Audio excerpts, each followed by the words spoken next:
Welcome back to another FPL deadline stream, this time out of Double Gameweek 26, and we have 1 hour and 30 minutes left until we fully lock in. I haven't made my transfers yet, but I will be doing so over the course of the next hour or so, and also locking in my FPL challenge squad. So as things stand, with 2 free transfers, I've got Sanchez in goal, facing Leeds at home, and a double up in Chelsea with Enzo Fernandez. 2 Man City players in O'Reilly and Haaland facing Fulham at home, but O'Reilly will likely make way for Timber to complete my triple up in the Arsenal team, who are facing Brentford away and Wolves away as part of this double game week. And of course, Wolves are the other team doubling, facing Nottingham Forest away and Arsenal at home. I've got 2 Man United players against West Ham away in Dalot and Fernandez. Both Portuguese players delivered in that early kickoff on Saturday. I've also got Morgan Rogers against Brighton. He was another star performer with a 10-pointer against Bournemouth last time out. Igor Thiago is currently in my starting 11, but the current plan is to sell him to one of Mane or Krupi Jr. And if I go for the Wolves forward in FPL terms, I would have 4 doublers for Game Week 26. But the only reason I would make that move is to give me enough funds to go from O'Reilly to Timber. I've also got Ekitike, who I benched last week, and he missed some sitters against Man City. And apart from that, I think the bench is quite self-explanatory with Dubravka there facing Crystal Palace away. I've got 2 Fulham players in Wilson and Anderson. I think Wilson could still do fairly decent, but I would back Man City to win that game. And I've got Klein last on my bench facing Burnley at home. So there will be some changes there. Timber would reinforce my defensive line, give me another doubler, and Mane would take the place of Thiago. That's the current plan. Let me know your thoughts in the live chat. Subscribe to the channel. Also hit the like button if you enjoy this content. I'll be going through many questions and different stats. I also went in depth to the predicted lineups, and I'm going to show you not just for the first game for Arsenal and Wolves, but also when they face each other. So I've got a lot of lineups to show you later on. The same goes for the update clean sheet odds and the top 10 captains. So the first question is by Chase, and he says, "Hi Dylan, hope you're doing well. My team is Raya, Timber, Chalobah, O'Reilly, Bruno Guimaraes, Rogers, Bruno, Anderson, Joao Pedro, Haaland, Ivanoson, with Dubravka, Tarkowski, Mukiele, and Potts on the bench. 2 free transfers, 0.5 million in the bank. Which sets of transfers do you prefer? Tarkowski, Ivanoson, Potts to Cash/Senesi, Rice and Krupi for a -4, or Tarkowski, Ivanoson to Krupi and Gabriel?" I would go for the 2 free transfers and opt for Krupi Jr. and Gabriel. You might even want to consider the Wolves forward, Mane, who plays as a midfielder for them, but he is classified out of position here in a negative sense, but I think he'd be the slightly better pick this week compared to Krupi. But long term, I've been very consistent on this. I think Krupi is the ideal third forward in the game, and he gives you a lot of money, or at least he saves you a lot of money, so you can spend it in the midfield. Hey mate, going Timber captain here. Good luck. Midweek madness about to begin. All the best, FPL Kevy. Timber is in my top 10, and he might be quite underrated, as most of us focus on Gabriel Magalhaes, who will be a popular triple captaincy option as well. And that also plays into this question by Chase. Suggest a captain. I will show you the top 10 list, but as highlighted in my team selection video, Gabriel is currently number 1. I've got the likes of Gyökeres and Rice in the top 3, and Timber could also be considered. In terms of single gimmick options, Palmer, Bruno Fernandes and Haaland would be the standouts, and you will see my definitive ranking later on. But Gabriel would be the simple answer to that question, but I'm not that confident in him to triple captain him per se. Welcome Ahmad, always a pleasure. Hey Dylan, in your opinion, how likely would Joao Pedro be benched? If I had to put a percentage on it, probably 20 to 30%. I still think it's likely that he starts, and a bit of a spoiler alert for my predicted lineup for Chelsea, I believe he will be in the starting 11 against Leeds tonight. Hi Dylan, is it worth doing Tarkowski and Semenyo to Palmer and Hill for free? Already used my wildcard. I see why you're doing this, and I think Palmer has a very high ceiling, but I probably would advise against it because I also like Semenyo against Fulham, and he delivered a massive return against them earlier this season. Then again, he did that against Liverpool at Anfield, and that wasn't the case last time out, of course, in a Man City shirt. But yeah, good ideas. I like the players you're bringing in, but I don't see it as a massive upgrade, and I don't think you have to go out of your way to make those 2 transfers. Danny says, "Hi, would you start Mukiele or Munoz for a hit?" I'd go for Munoz for a hit. You don't have to do that, but I'd take a punt. Now, it does depend on your alternatives, right? But starting Mukiele against Liverpool, I'm not too fond of that, so I'd rather take a hit there. Would you start Keane or Hill? A slight preference for Keane, but there is a chance that Branthwaite starts alongside Tarkowski, Mikolenko on the left and O'Brien on the right, which means Keane could drop to the bench. I think that is a possibility. If not in Double Gameweek 26, then it will be in the future. Sam puts a squad. Krupi out for Mane and Wirtz in next week for Rice. Yeah, I'm not a big fan of going from one budget striker to the other. I think long-term Krupi is better, but for Double Gameweek 26, the minutes will be in Mane's favour. And look, I don't think Mane will start every single game. The same applies to Krupi Jr., of course, but in terms of what you're suggesting here, Chalobah for Munoz, that does look promising, but Chalobah's facing Leeds this week, and Chelsea are near the top of the clean sheet odds. Crystal Palace have risen, by the way, so there have been some noticeable changes in terms of the rankings, so that's going to be very useful later on, but I probably would keep Chalobah for the next 2 game weeks and then sell, but by that stage, Munoz will be facing Man United and Tottenham, I believe. Then it's Leeds at home, but the fixtures won't look as appealing as Burnley and Wolves at home there. Triple captain now. For me, it's going to be probably Double Gameweek 36, and I laid out my chip strategy plans quite clearly in my recent videos and streams, but I am open-minded. It's not going to be absolutely locked in, so this could be subject to change, but what I'm currently looking at is to wildcard around Gameweek 30, possibly in Gameweek 32, to free hit in blank Gameweek 31, bench boost in Double Gameweek 33, and triple captain in Double Gameweek 36, which is where Man City could face Brentford and Burnley, so I think Erling Haaland would be a very appealing option. I think that looks better than Gabriel this week. Richard says, hey Dylan, which attacker should I bench in my draft team this week? Semenyo, Bruno Fernandes, Bruno Guimaraes, Enzo, Ismaila Sarr, João Pedro, Ekitike or Mane? Difficult one. I think they're all solid choices on paper. Probably Bruno Guimaraes, and that could easily backfire. We know the capability of the player and the high ceiling, but on paper, I would bench Bruno Guimaraes there. Thanks for the super chat there to Ahmad as well. Once again, massively appreciated. Sanchez, Gabriel, Timber, Munoz, Mbumo, Bruno Fernandes, Rice, Enzo, Sarr, Haaland, João Pedro, Mane on my bench and having trouble fitting him in. Would you drop anyone for him or just keep him on the bench? Yeah, so similar to the FPL draft question here, right? But in this case, I find it very difficult to bench one of these players. You're definitely not going to bench Rice this week. Haaland, no. I was considering benching Haaland last week, and we all know what he did in the end. So, yeah, I think with the players you've mentioned, possibly Ismaila Sarr, which I'm not a big fan of. And to be honest with you, the only reason I'd probably buy Mane is to fund Timber. And it's another double on paper. You want to find a way to start him, I completely get it, but really, Sarr's the only player I would probably bench. I did say in my transfer tips that he has a high ceiling. That probably is inaccurate, which I corrected in that same video. I think Sarr's ceiling isn't particularly high unless he plays Aston Villa and scores a brace or something. But yeah, I'd probably bench Sarr there. Let me know your thoughts there, Ahmad, and hopefully you pick the right one, so to speak. Yeah, Gabriel will be my captain. As for triple captain, probably not. I think I'll save it for Double Gameweek 36. So that answers Barrow's question as well. Good to see you.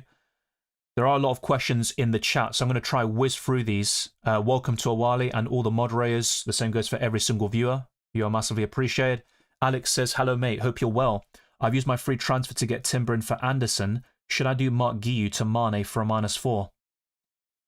I probably would do it in this case. I mean, I don't see Mane as like an amazing option for this double game week, and you're probably relying on that game against Nottingham Forest. But to be fair, he did get 4 points against Arsenal in a matter of 4 minutes back in December when Wolves were so close to getting a famous victory at the Emirates. But, well, at least a draw, I should say. But yeah, I think with what you're saying here, probably I would take the punt, and you're getting a doubler here.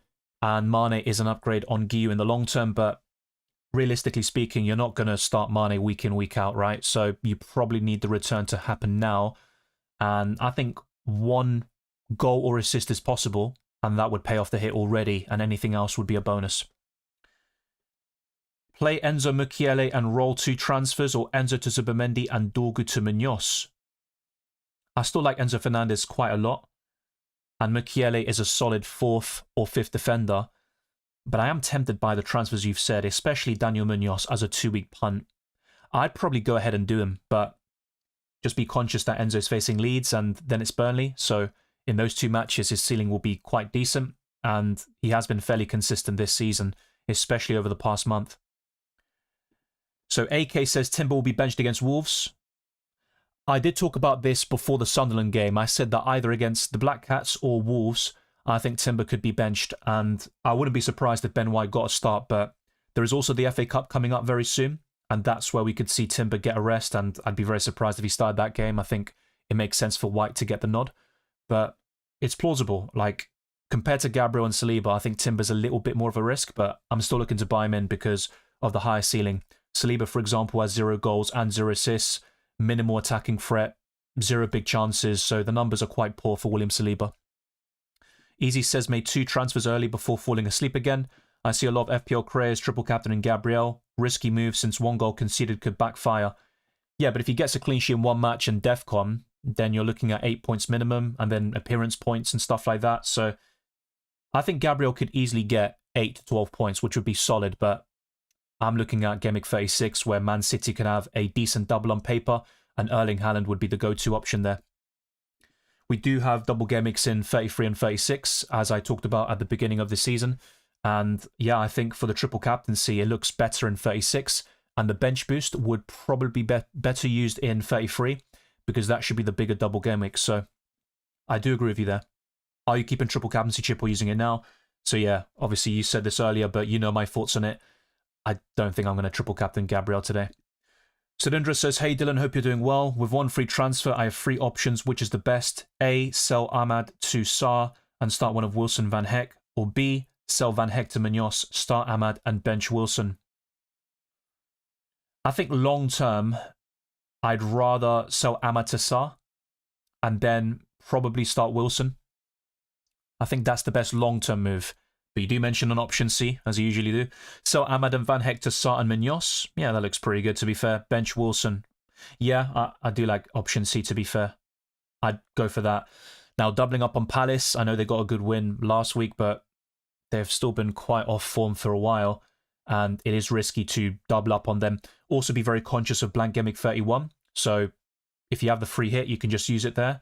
But if you've also got a triple up in Arsenal, Man City players, then you're going to have to use the free hit unless you take a lot of hits by that stage. But yeah, if you're happy with that, I'd go for option C.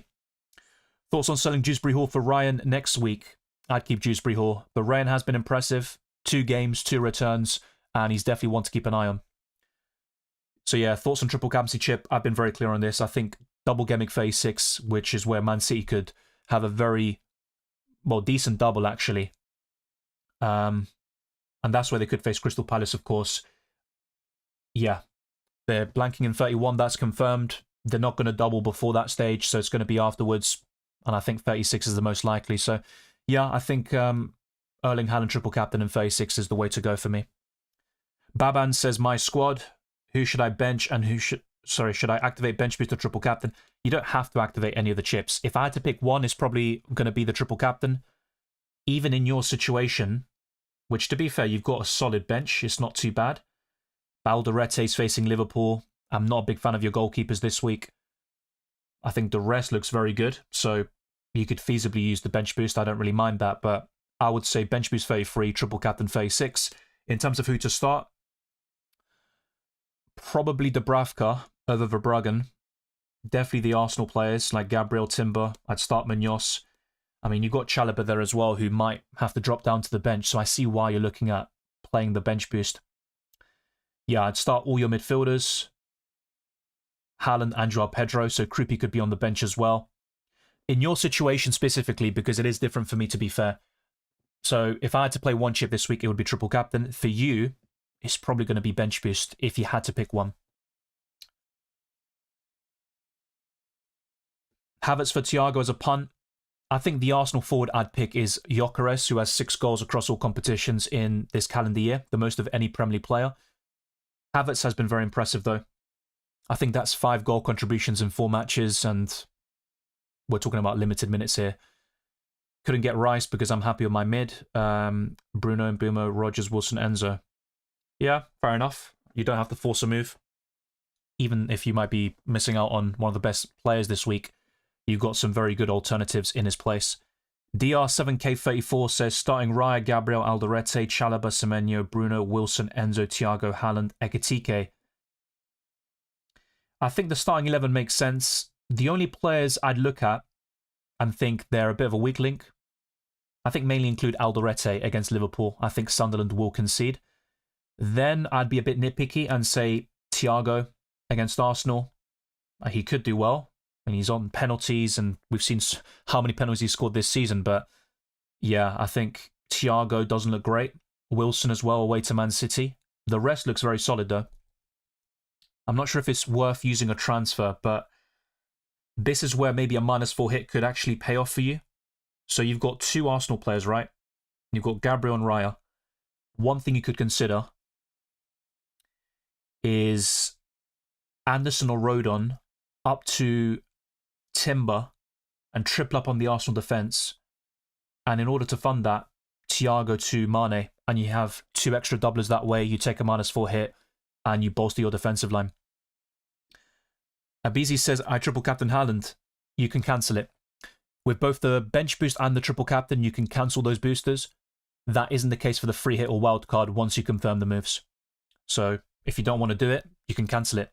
By all means, just make sure to do so within the next hour and 15 minutes. MMK says, hey Dylan, I'm thinking of whether to get cash in for Tarkowski or get Bruno and Ekitike for Haaland and Wilson for a -4. I like the Bruno and Ekitike moves, particularly Bruno, who for me is the best player in the game right now. I wouldn't sell Haaland for a hit though, so in this situation, I think cash in for Tarkowski, but even then, I don't think it's really worth it. I will try to find another way to get Bruno Fernandes in, even for a hit, but just don't sell Haaland in my opinion. City's fixtures look very appealing for the next 6 game weeks, and I think they could win all of them, and I think they can score plenty of goals. Elliot Anderson to Ismaila Sarr for free. I'd probably keep Anderson. I like Sarr, but Anderson will be more consistent in my opinion. Christian says, hello mate, what are the odds that bench boosting in the next double game week would include players with 2 fixtures, even if you have 3 players from 3 double game week teams that still doesn't fill out an 11? No, it doesn't, but you can have good single game week players. It's not all about having a 50-man squad full of doublers, which is the ideal scenario, but you can also have, let's say, 5 to 10 doublers in your starting 11, and the rest have singles, but they have very promising fixtures and they could return quite easily. So I think Game Week 33 is the best time to use it in isolation, but let's see what doubles we actually get.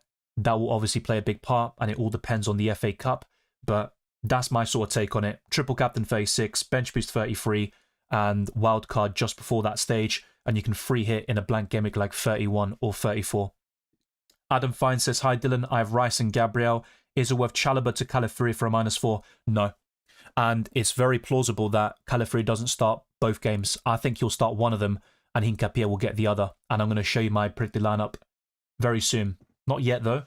There are other things I want to show you first, and also a few more questions to get through, but stay tuned, and I will show you my Arsenal predictions there for the games against Brentford and Wolves. Sell Keane or Anderson to Gabriel. I prefer Keane, but I'm also very conscious that there are some risks attached to that player because Branthwaite is available, Mikalenko is also back, so I think in the long term, with Everton's best 11, you're looking at their backline, Pickford, O'Brien, Tarkowski, Branthwaite and Mikalenko, and Keane will drop to the bench. But as long as he stays in that starting 11, he's better than Anderson. Big Sam says, hi Dylan, Saka injured. Yeah, there's a small chance he returns before Game Week 27, but the plan for Arsenal is for Saka to return for the North London derby in 27, but I would sell him, yeah. So your scenarios are sell Saka for Rodgers and Krupi for Havertz. Number 2, Saka for Enzo and Bruno Guimaraes to any mid at 7.1 million. I don't think you need to sell Bruno Guimaraes personally. And sell Klein for Gabriel. Yeah, that looks pretty good to be fair. I'm guessing that's why you're looking to sell Bruno Guimaraes. Not ideal, but probably option B, aka number 2. Play Wilson or DCL? I'd rather play Calvert-Lewin. It's a close one. Do I do Bowen to a 4.2 million attacker, Wilson to Sarr, and Dewsbury Hall to Rodgers? Probably not. Good ideas, by the way, but I'd rather have Krupi Jr. or Mane instead of a 4.2 million striker like Mark Guiu. I think squad depth is always welcome, and those players you can bench in most game weeks anyway, but there might be times where you might need that player with suspensions, injuries, and other factors, and that's where they can deliver the goods for you. Dewsbury Hall offers good value. You don't need to upgrade him right now necessarily, but I have been quite consistent over the past month or two talking about taking money out of the forward line, which is what you're doing in this scenario, and then reinvesting it into the midfield. And that's where you can afford Palmer, Fernandes, Semenyo, Rice, Rodgers, Wirtz, and a few others, of course. You pick 5 of those players I've mentioned. There's still Enzo as well, Bruno Guimaraes, who I like. So it's a plausible set of transfer plans. I do like them, but yeah, I'm not entirely sure. I think with Bowen, long-term, the best replacement for him is Thiago, but I wouldn't buy him now. And if you want to downgrade that player and fund other moves, I'd rather go to Kruppi Jr. or Mane. MYLS says, afternoon, Dylan. Would you take out Haaland to get Palmer, Bruno, and a cheap defender like Hill from Bournemouth? It's tempting, to be fair, but I'm also wondering which players you're selling to get Bruno and Hill. So that would also play a part. And who comes in for Haaland? Would it be Kruppi Jr., Mane? Maybe you can afford Thiago or a better option like Ekitike, I guess. And I say Ekitike is better, mainly for Double Gameweek 26, not so much for the long term. I'll be captaining Gabriel, same here, but not triple captaining. I think Califari starts one game, not both in Double Gameweek 26. So yeah, a lot of triple captaincy questions. The answer is no for me. Would you bench boost this? Dubravka, Richards, Mukiele, Thiago? Not bad, but probably not. I think Mukiele facing Liverpool, Thiago against Arsenal, you could have a better bench boost in 33. Start Jose Sarr or Sanchez. Tough one, but probably Sanchez. Get Rice or punt on Gyökeres. I think Rice is the better long-term pick, but I've been very bullish on Gyökeres based on his recent form. He's been scoring a lot of goals, even off the bench. The problem with Gyökeres is you can't guarantee he'll start both games in Double Gameweek 26, and even if he does, and you want him for the Tottenham and Chelsea games, Jesus and Havertz could start in those matches. So I think out of the next 5 games for Arsenal in the Premier League, Gyökeres will start 3 of them. But for Double Gameweek 26, he's ranked very highly for the captaincy. Mane or Kruppi?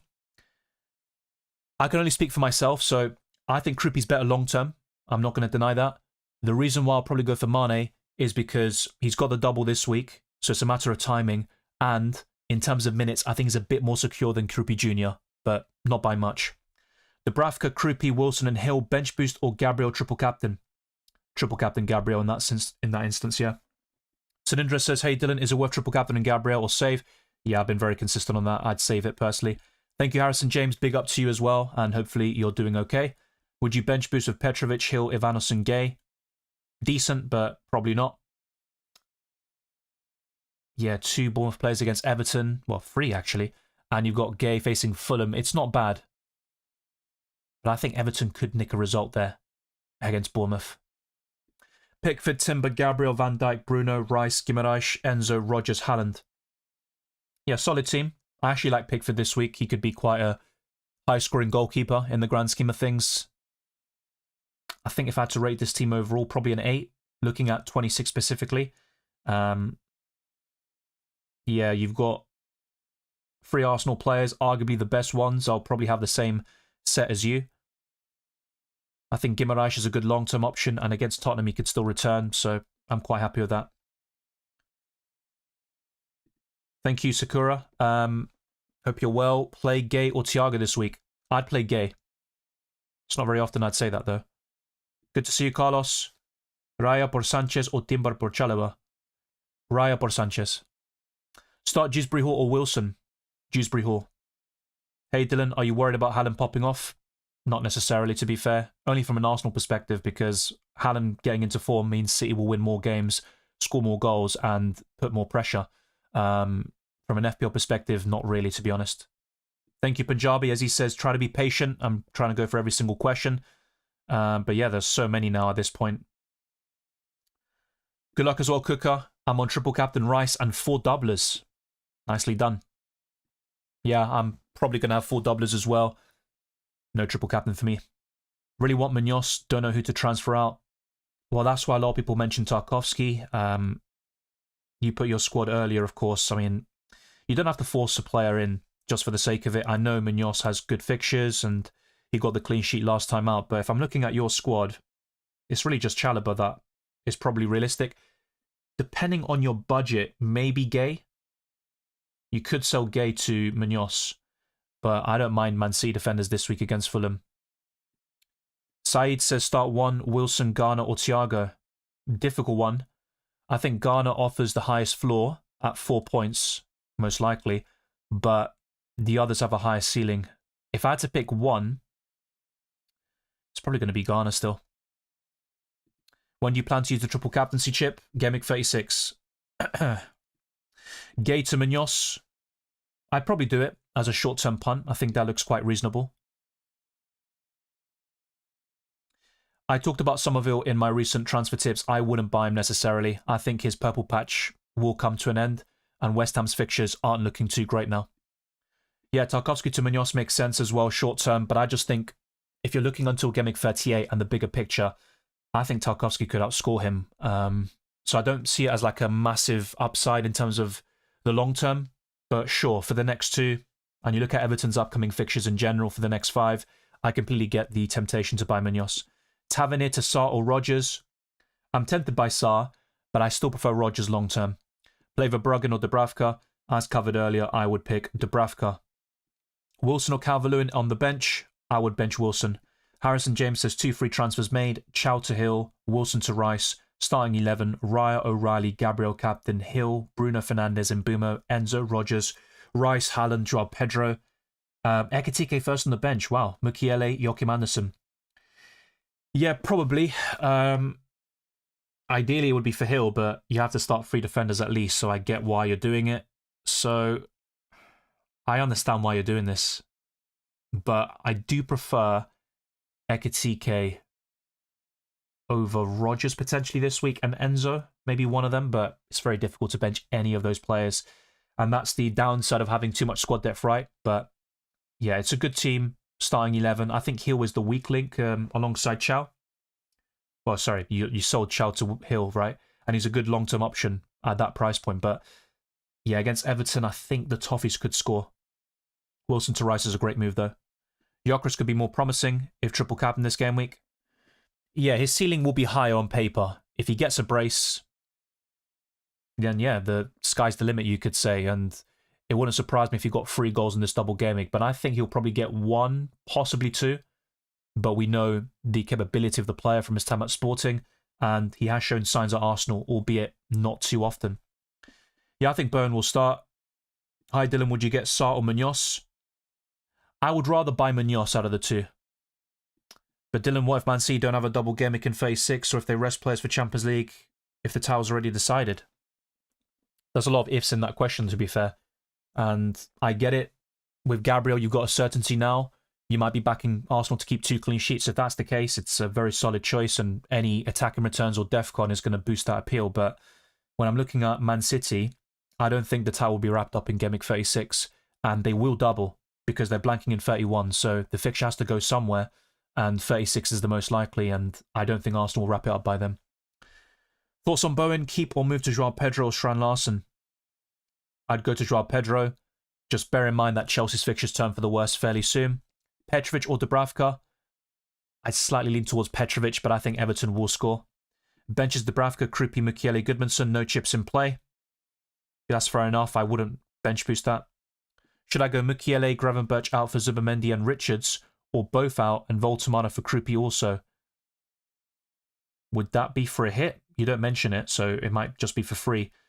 I would sell Voltamada, and buying one of Krupi or Mane looks reasonable, but yeah, I'd only really do that if you've got another transfer planned for the following weeks, like Bruno Fernandes, Palmer, and investing more money in the midfield, maybe even a Munoz in the backline. But in terms of your squad, there's a lot to like, but I would just highlight the players I would consider selling. And obviously you've mentioned Gravenberch already, and Mukiele I think could be held on to, but Donnarumma is another one that you could sell.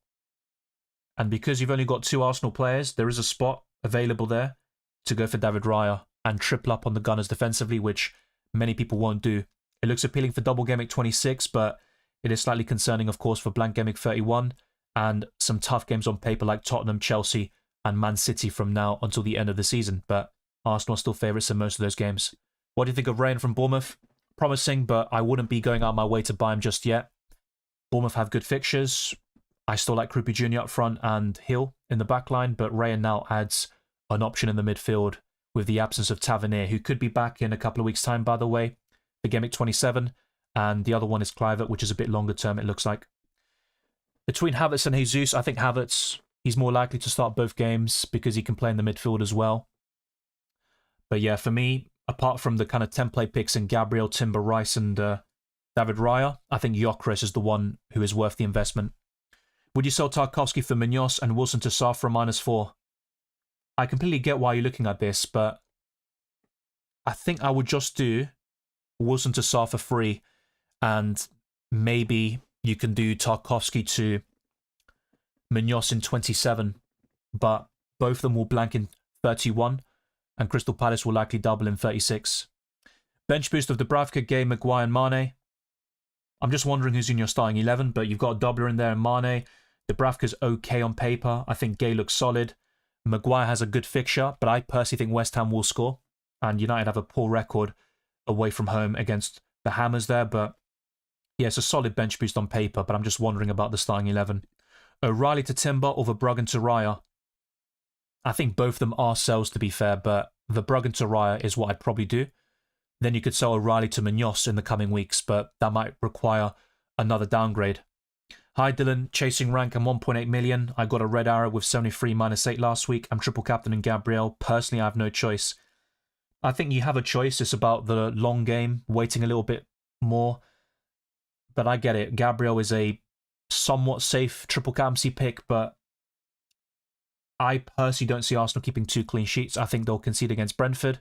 Wolves is more likely, and you will see the clean sheet odds very soon, which are quite high for Arsenal, and that's why Gabriel is being triple captained by so many. Van Dijk and Gordon out to Dallo and Mbumo. I wouldn't buy Dallo. Mbumo was limping after the game, but he should be fine. I think he was spotted in training on Sunday. 0.0 million in the bank left after the moves. Yeah, selling Gordon makes sense. He should be back, by the way, for the Tottenham game, if not the one after, but he is a sell. But there are other midfielders to look at, like Ismail Assar, Enzo, Rice, Semenyo, Rodgers. I've mentioned so many of them in my recent videos. Florian Wirtz as well. Hi Dylan, my triple captain is active on Gabriel. You're not crazy, mate. A lot of people are doing it. I'm personally not a huge fan. I think it's a good option. It's solid.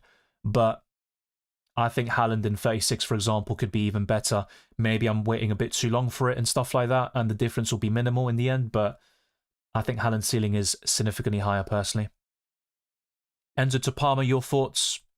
If you can do it for free, then sure, it looks good. But Enzo is still a solid choice. Yeah, Julian, as I covered in my team selection and early in this video at the very beginning, the most likely set of transfers for me is Thiago to Mane, which is mainly done to fund O'Reilly to Timber. And then I get 2 extra doublers, take no hits, and I'm in a good position for Double Gameweek 26. Rice, captain or Timber? I prefer Rice. Timber is 8th in my captaincy list. I think Rice is 3rd.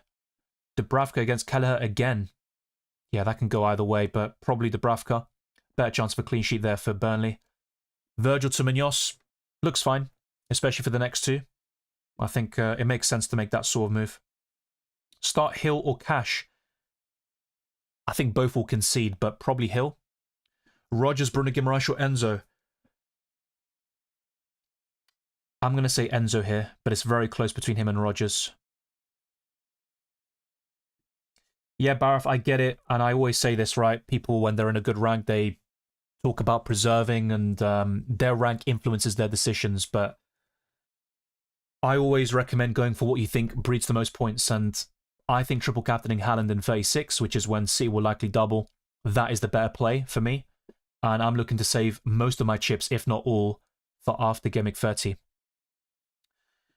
Hi Dylan, love your content, thank you very much. Would you go Chalobah or Richards? Thanks. I'd start Chalobah. Now, Crystal Palace are slightly ahead in the clean sheet odds, but Chalobah has more routes to points. Richards has been very solid recently, but in terms of FPL output, Chalobah is the superior option. Do I remove Wilson or Garner for Rice? Both are still good, but I'd rather sell Wilson. Obi to Mane, first on the bench, Thiago Makiele, why not triple captain? I have covered this in quite a lot of detail, to be honest, with the triple captaincy. I think Haaland's ceiling is far higher, and I think there will be better double gameweeks to come. And I typically prefer triple captaining attackers. So if Saka was available and he was in great form, he'd probably be my triple captain now. But I think with Gabriel still, Arsenal have been shaky defensively in recent matches compared to how they were in October. If they were showing that sort of form, then sure, I'd be all over the triple captaincy on Gabriel, but I think they will concede at least 1 goal. But yeah, Mane's fine. In terms of who to bench, yeah, Thiago is the one to prioritize over Mukiele. So if you had to start one, it'd be Thiago. If not, if it's about bench order, yeah, Thiago first, Mukiele second, that's fine. And with your goalkeeper question, Dubravka. Okay, so there's a lot of questions coming in. There are some repeat ones as well, so I'll try to be mindful of that. Is it too aggressive to put both Mbumo and Bruno to start this week? I think it's fine. But just bear in mind that Mbumo was limping after the game, but I think he should start. But yeah, if you have both of them, you're going to start them in most weeks, I think. Thiago, Krupi, Somerville, Semenyo, Van de Ven start to bench free. Semenyo and... It's close between Somerville and Krupi Jr. I would probably go for Krupi. It's very, very close, to be fair. I wouldn't mind starting Somerville at all. I think Thiago would be first on the bench, Van de Ven second, or maybe in this case, second and third. You do have a benching dilemma there for sure. Who to buy in place of Keane, Hill, Vandenberg, Richards? I'd probably go for Hill, and if you want a Palace defender, I'd opt for Munoz, but that requires another transfer and potentially making a downgrade elsewhere. I had 2 free transfers, got Gabriel for Gay and Somerville for Rice. Fair enough. I'm not a massive fan of buying Somerville now, and I think Rice is still a very consistent option, but I get why you did it. Jay says, hey Dylan, which cheap defender between Goodmanson, Alderete, Rodon or Reinildo would you recommend as a 5th defender? Probably Alderete. Thiago, Minter, Anderson to Krupi, Rice, Richards. I like that. You could also go for Mane instead of Krupi Jr. And I think probably another defender over Richards could be considered, but with Palace's fixtures, I think a clean sheet is possible. Hello, Mbumo or Semenyo to Rice? Yeah, already have Enzo, Bruno Fernandes, Rogers. I think both of them are worth keeping, but if I had to pick one to sell, it's probably Mbumo. Hi Dylan, looking to get Cayenne for Thiago as a 1-week punt with Saliba and Zubimendi already with 0.6 in the bank. Havertz will likely play in the midfield, but he's still quite appealing on paper. I think Gyökeres is my favourite Arsenal attacker for this double. And in terms of options for the Gunners long term, it would be Gabriel, Rice, Timber, Raya in that order potentially, but that's also influenced by your goalkeeper. So who would you sell to get Raya? Who would you offload in your defence to get Timber? And that's why in a lot of scenarios I've recommended to people to buy Raya. That doesn't mean I prefer him over Timber in isolation per se. Okay, what I'm going to do here is go for some different screens because I think that's also going to answer a lot more questions in turn. But keep on dropping a like, subscribing. We've got under an hour left until the deadline. I will lock in my squad fairly soon. The same goes for FPL Challenge. But first and foremost, let's go to the FDR, the fixture difficulty rating. Bournemouth are top until Game Week 31 with Aston Villa, Man City, Fulham and Brentford in the top 5. Arsenal are 10th. They blank in Game Week 31, but double, of course, this week, facing Brentford and Wolves away. And in terms of the bottom 5, West Ham, Wolves, Brighton, Leeds and Burnley. With predicted points, Haaland is top. Bruno Fernandes, Salah, Ekitike and Rice are the top 5 in terms of the highest projected points. Thiago, Mbumo, Gabriel, Enzo and Ghana are in the top 10. I have done a stats comparison here of Ekitike and Gyökeres, and if I already had 3 Arsenal players and Timber was already in my squad, well, to be fair, that is counterproductive because then I couldn't get Gyökeres without making another move anyway. But I think Ekitike to Gyökeres is one of those alternative moves that is in the back of my mind. And they're similar price tag. I think with selling value, Ekitike is 8.7. If that's the case, I might not be able to afford it for free, actually. But I've got some real issues in my defensive line, which is why I'll probably avoid Gyökeres for Double Gameweek 26 and maybe for the rest of the season. But both of them have decent numbers, particularly Ekitike, and he does lead in most of these metrics. More goals, more assists, more shots, shots on target, shots in the box, XG, XA, big chances. But Gyökeres does have one more big chance created, and key passes is identical for both of them. And we have seen in recent weeks anyway, both of them have some cameos off the bench and not starting as regularly as they were towards the beginning of the season. But Ekitike has been more off form, I'd say, since December when he reached a peak and he was scoring in quite a few consecutive games. But Gyökeres is the best performing striker in the Premier League in 2026 across all competitions with 6 goals. So I think Gyökeres looks well poised for a return against Wolves and Brentford. And afterwards, it's Tottenham and Chelsea, which doesn't look particularly great. But Gyökeres, if he continues this fine vein of form, rich vein of form, if you will, I think he could be a great captaincy option for Game Week 26 here. With projected price changes, Munoz, Sarr, Rice, Gabriel, Raya, Timber, and also Hill could rise tonight. With price falls, not all of these will happen, but Tammy Abraham, Chow, James, Raul Jimenez, Lewis Potter, Ruffs, Saka, Watkins, Bowen, Heaven could all go down. The same goes for Tarkowski, Stack, and Welbeck. But what about FPL.team, which is very important when it comes to visualizing future game weeks? So for 27, assuming I buy Timber and Mane for O'Reilly and Thiago, I could have this starting 11 here and a few benching dilemmas, mainly with Timber, and instead I would opt for 2 Arsenal players against Tottenham, but that certainly won't be the case, of course, for this double. All of them will start there, and I think Timber is the most likely transfer for me this week. But what about FPL Challenge? I've got Raya, Gabriel, Palmer captain, João Pedro, Victor Gyökeres and Haaland, and this week it is called Classic Rivals, so double points are awarded for Chelsea and Leeds players. You can pick 3 players per club with an unlimited budget, so I might switch the captaincy here to Victor Gyökeres and go for something a little bit different, but I'm quite keen on having 2 Chelsea players and a triple up in Arsenal. So let's get this stream up to 100 likes. It'd be greatly appreciated, and let's keep on hitting new goals. 39,000 subscribers is next on the agenda, and throughout this calendar year, 40,000 will also be achieved. And keep your eyes peeled for more content. UCL Fantasy will return next week with match day 9, so the knockout phase playoffs will begin, and we get a $5 million increase to our budget and unlimited transfers both for match day 9 and 11. But for FPL, I'm stuck with 2 free transfers here, and yeah, it's not really the case in FPL Challenge, which you see on screen. But before I go back to your questions and try to cover different topics and stuff like that, I want to show you some different graphics. And we've got the scoreline predictions here, which you probably haven't seen until now. I've gone for Chelsea 2, Leeds 1, Everton 1, Bournemouth 1, Tottenham 1, Newcastle 1, West Ham 2, Man United 2. That's my surprise prediction of the week.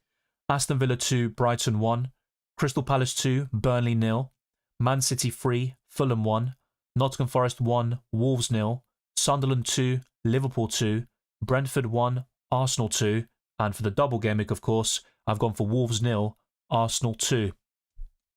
But what about my sort of highlighted team weakness and the differential of the week? A player who could really step up and be a great captaincy option, and you're going to see that in the top 10 list in a couple of minutes' time. But I'm backing the informed Victor Gyökeres to score at least 1 goal in this double, possibly even 2. His heat map doesn't look particularly great, but he does get into those very dangerous positions, and that could play into his hands. Arsenal are top with a 73% chance of keeping 1 clean sheet against either Brentford or Wolves. Crystal Palace are second, facing Burnley at home with a 45% probability. They were previously in 4th. Man City are 3rd, facing Fulham at home. Nottingham Forest are 4th against Wolves at home. Chelsea and Liverpool complete the top 6. I believe Liverpool have dropped quite significantly, and Szoboszlai is suspended, of course, so Curtis Jones could play a right back. Fulham are bottom, and their chances have actually decreased to 10%, and they've got a horrendous record against Man City. So here we go, the eagerly anticipated top 10 captains, and be sure to let me know your thoughts in the live chat. So if you disagree with anything or would like to put someone else's name in the hat, feel free to do so, and we can talk about it. Ekitike is 10th, despite that disaster class against Man City. Semenyo is 9th against Fulham at home. I've put Timber in 8th, and he could arguably be higher, and the same goes for other Arsenal assets like Havertz and possibly Zubimendi, but I have 4 Arsenal players in this top 10 list, with João Pedro and Palmer just missing out on the top 5. Erling Haaland is 5th after an 11-pointer against Liverpool. Bruno Fernandes is 4th, and I've got Rice in 3rd, Victor Gyökeres in 2nd, and Gabriel as the number 1 pick, but I'm not triple captaining him. It's a good option, and if you are backing Arsenal to keep 2 clean sheets, then I think it's good advice and also a good strategy to go ahead with the triple captaincy. But from my perspective, Arsenal will keep 1 clean sheet, and I'm looking at probably 8 to 12 points for Gabriel, which is a solid return, but I think someone like Haaland in a potential double gaming phase 6 could outscore him quite comfortably. So that's what I'm kind of waiting on. And there's a very slim chance I play the triple captain today. I just don't see myself doing it, and instead I will go for a Man City player, and Erling Haaland would be the standout as usual. So let's go to predicted lineups, and you can have an insight into how each team could line up. So this is Arsenal's team for the first game against Brentford, and ultimately some things could be interchangeable. So I think the main changes would be at left back and left wing, and instead of the Brentford game, for example, we could see Calafiori and Trossard start here, and then against Wolves, it will be the other way around. So that's something I might actually change before the deadline locks in. But I've got Raya, Timber, Saliba, Gabriel, Hincapié, Zubimendi, Havertz, Rice, Madueke, Martinelli, and Gyökeres. But against Wolves, I think Gyökeres could be on the bench there with Gabriel Jesus starting up front, and even Eze could take the place of Kai Havertz in the midfield. And on the left-hand side, that's where the changes could happen, and maybe Calafiori and Trossard will start against Brentford instead. This is my current starting 11 prediction for the Wolves game, but I think it is also subject to change. Next up is Aston Villa with Emi Martinez, Cash, Konsa, Pau Torres, Maatsen, Douglas Luiz, Onana, Sancho, Rodgers, Buendia, and Ollie Watkins. We also have Bournemouth with Petrovic, Jimenez, Hill, Senesi, Troffer, Cook, Scott, Rayan, who is attracting a lot of FPL interest, Krupi Jr., Adley, and Evanilson, who went down in price overnight. With Brentford, they could switch to a back five with Kelleher, Coyote, Vandenberg, Collins, Adja, Lewis Potter. I should correct that, by the way. On the right, that's Janelt, with Yarmouk, Jensen, Thiago, and Dango Ouattara. We're now on to Brighton with Abragan, Kadioglu, Van Heck, Dunk, De Kuiper, Belieber, Gross, Minter, possibly Gomez, and the alternative here would be Gruder, possibly Jorginho Rota. I am quite conflicted about that. I've got Matoma on the left and Danny Welbeck up front, but Brighton have rotated so much. And with Burnley, Dubravka, Lauren, Esteve, Humphreys, Ogochukwu, and Florentino Luis, Walker and Perez, Edwards, Anthony, and Lau Foster. Chelsea have rotated quite a lot as well, but Sanchez, Gusto, Chalobah, Badiashile, Cucurella, Enzo Fernandez, Caicedo, Pedro Neto, Palmer, Garnacho, and Joao Pedro is likely. The same goes for the next team, Crystal Palace, with Dean Henderson, Lerma, Lacroix, Richards, Munoz, Mitchell, Wharton, Hughes, Sarr, Guesson, and Strand Larsen up front. With the Toffees, Pickford, O'Brien, Tarkowski, Keane, Mikalenko, Garner, and Idrissa Gana Gay. Armstrong, Indai, Dewsbury Hall, and Barry is my predicted 11 for Everton, but I think one possible change is Branthwaite or Michael Keane. With Fulham, they could switch to a back five here against Man City, but I've gone for Leno, Tete, Anderson, Cuenca, Robinson, Iwobi, Sandenberg, Wilson, Smith-Rowe, Samuel Chukwueze, and Raul Jimenez, but Maniz is back. Moving on to Leeds United, they've got one injury in their backline to Strauch, but Biol is now available, so I think he'll take his place alongside Rodon, Justin, Bogle, and Goodmanson, Darlow between the sticks, and free midfielders in Gruev, Ampadu, and Aronson, Calvert-Lewin, and Okafor up front. The Premier League champions will be without Szoboszlai for the next couple of matches, so Curtis Jones will take his place at right back, Alisson in goal, Kanate, Van Dijk, Kirkes, Gravenberch, McAllister, Salah, Wirtz, Gakpo, and Hugo Ekitike. Man City could also rotate quite a bit, and Ruben Dias is also poised to return to the starting 11. Donnarumma in goal, Nunes, Gay, O'Reilly, Rodri, Cherki, Foden, Bernardo Silva, Semenyo, and Haaland, but Foden hasn't played much whatsoever.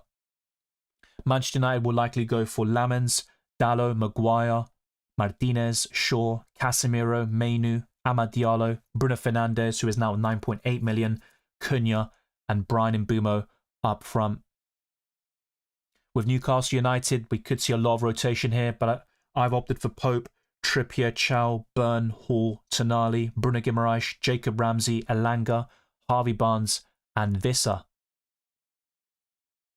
Nottingham Forest could also see a few changes here, with Ortega Moreno, Aina, Milenkovic, Morato, and Nico Williams, but if Murillo is available, then we could see a change in central defence. Sangare and Anderson in the midfield, Hutchinson and Hudson-Odoi on the wings, and then Gibbs-White just behind Luca, who scored on his Premier League debut. Moving on to Sunderland, Rofs, Mukiele, Ballard, Alderete, Renilo Mandava, Diarra and Siddiqui, Hume, Lefay, Talby, and Brobby is my expectation against Liverpool at home. And with Tottenham Hotspur, Romero is suspended for the next couple of matches. He will miss the North London derby in Gameweek 27, not Norse. Vicario, Paulinho, Dragusin, Van der Ven, Archie Gray, and also Sosa, Gallagher, Pape Sarr, Odeber, Xavi Simons, and Solanke. That's what I've gone for tonight's game. And with West Ham, to be fair, I probably should change the goalkeeper and go for Hermansen over Areola. So that's a possibility here. So I will make some modifications and show you my final predicted lineups fairly soon. So I would back Hermansen to start over Areola. Wan-Bissaka, Mavropanos, Disasi, Diouf, Soucek, Fernandez, Bowen, Pablo, Somerville, and Tati Castellanos. And for Wolves, there are two predicted lineups. The first of which is against Nottingham Forest away. Jose Sarr, Mosquera, Santiago Bueno, Krejci, Rodrigo Gomez, Mane, Joao Gomez, Angel Gomez, and Hugo Bueno, Tolu, and Armstrong up front. And for their game against Arsenal, I've gone for a few changes, mainly Hwang Hee-chan up front instead of Armstrong, and also Andre to feature in the midfield.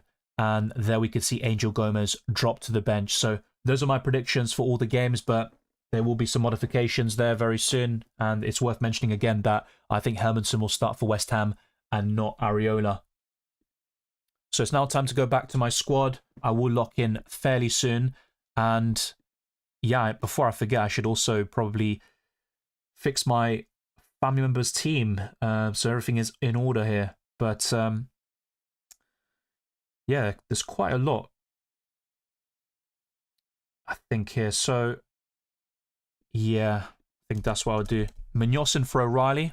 So this would be for my family members' team. I don't do two squads, by the way. Just making it very clear. And then Wilson. Can't go to Anderson, unfortunately. But I could go to Dewsbury Hall. That could work fairly well. The triple up in Arsenal's already complete. So that looks pretty handy. Yeah, that looks okay. But then Thiago. Yeah, probably go for something like that.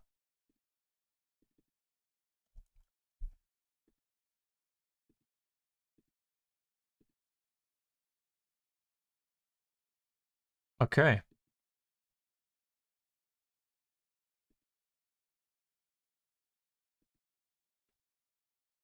Yeah, I think the team is in good shape, though, to be fair.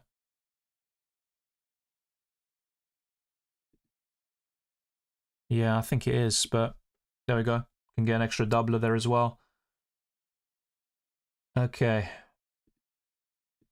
Gonna go for it. So I actually bought Munoz there for that team. And that looks pretty solid. And then it's an extra doubler. It's looking pretty good.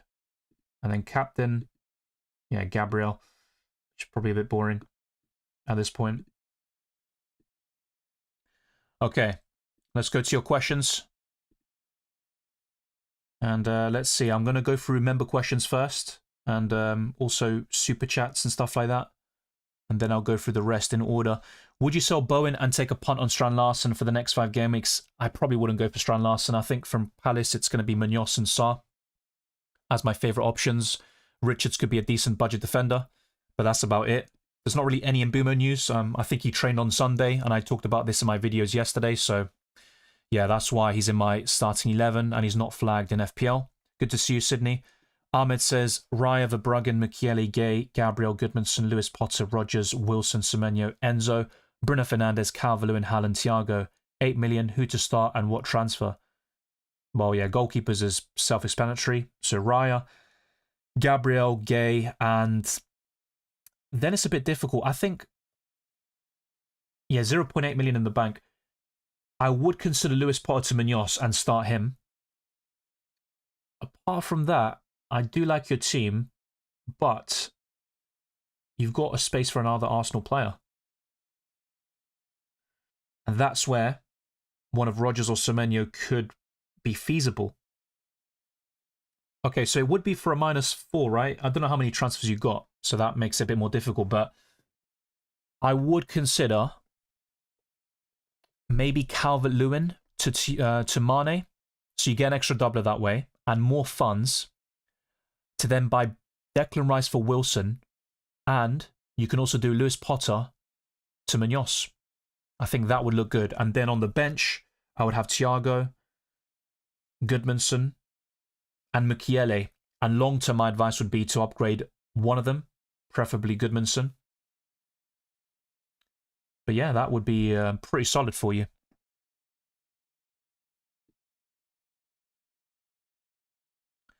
So yeah, a lot of people are asking about triple captain still. I've been very clear about this throughout the stream. My plan is not to triple captain. No worries, Baraf. Good to see you. I went through my scoreline predictions, Azaro. I literally went through them. And feel free to rewind and then go back to the live section. And I will go through everything one more time for new viewers. But yeah, I literally just went through it. Start Dubravka or Pope? Probably Dubravka. Not a big fan of either this week. Hi, Dylan. Would you play Wilson over Thiago? It's feasible. I'm quite conflicted about this one because Thiago's on penalties and he has 17 goals for a reason this season. But yeah, I'd probably go for Wilson. Not by much though. Thoughts on 1, Stack to Sarr and Dorgu to Hill with Wilson on the bench. Number 2, O'Reilly to Munoz. That's a very difficult question because I like both of those sets of transfers. But if I had to pick one, it's probably going to be number 1.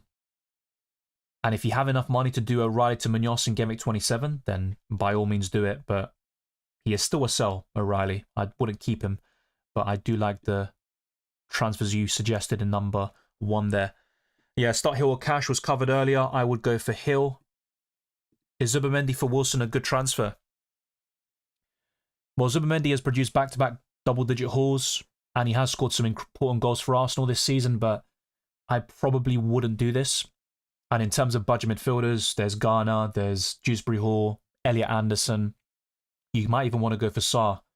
I think those would be better than Zubimendi in the long run. Semenyo or Mbumo to Sarr. As I mentioned before, probably Mbumo out, especially if you have Fernandes already. I went through the Chelsea predicted lineup and I went for Gusto, not James, who is apparently ill as well. Yeah, my chip strategy was talked about quite a lot in my recent videos and today, but essentially my current plan, which is subject to change, is to wildcard in 30 or 32, to free hit in 31 or 34, which will be a blank game week, and to bench boost in 33 and triple captain in 36, and that's where Man City will likely double. Calvert-Lewin or Thiago, it'd be Calvert-Lewin this week. Start Krupi or Wilson, Krupi Jr. Hi Dylan, would you start over Mukiele? Who would you start over Mukiele and Hill? I don't know what you're on about in terms of which players, unless you put it in a previous message, but I don't see the message here. If you're asking between Mukiele and Hill, I'm going to pick Hill, by the way. Also, Sarr or Sanchez, I would pick probably Robert Sanchez despite Wolves' double. Much appreciated. Let me know if I did help there, just to make sure the first part was understood. Thank you, Dylan, for your patience. On behalf of all of us, we're super grateful. Thank you, Jay. Much appreciated. Haribo as well. Thank you very much for the super chat. Hey, Dylan, would you play Rofes at home versus Liverpool or Verbruggen away against Villa? Yeah, I think both of them concede. In my scoreline predictions, I went for 2-2 in the Liverpool-Sunderland game. And for the Brighton game, yeah, I think I went for a 2-1 loss. So I think Villa will win. Yeah, it's difficult, right? I think both of them have saves potential, but Rofes is probably better in that regard. I'd probably lean towards Rofes, but only just. Let me know what you're going for there, because it's a very tough question. Wirtz to Semenyo, Chalobah to Munoz. Looks good to me. And I still like Wirtz and Chalobah. So it could go either way. But yeah, it looks fine. Well, Brobby has scored against Arsenal, for example, and he has improved. That's why he's a consistent starter for Sunderland now. But yeah, it's not great on paper.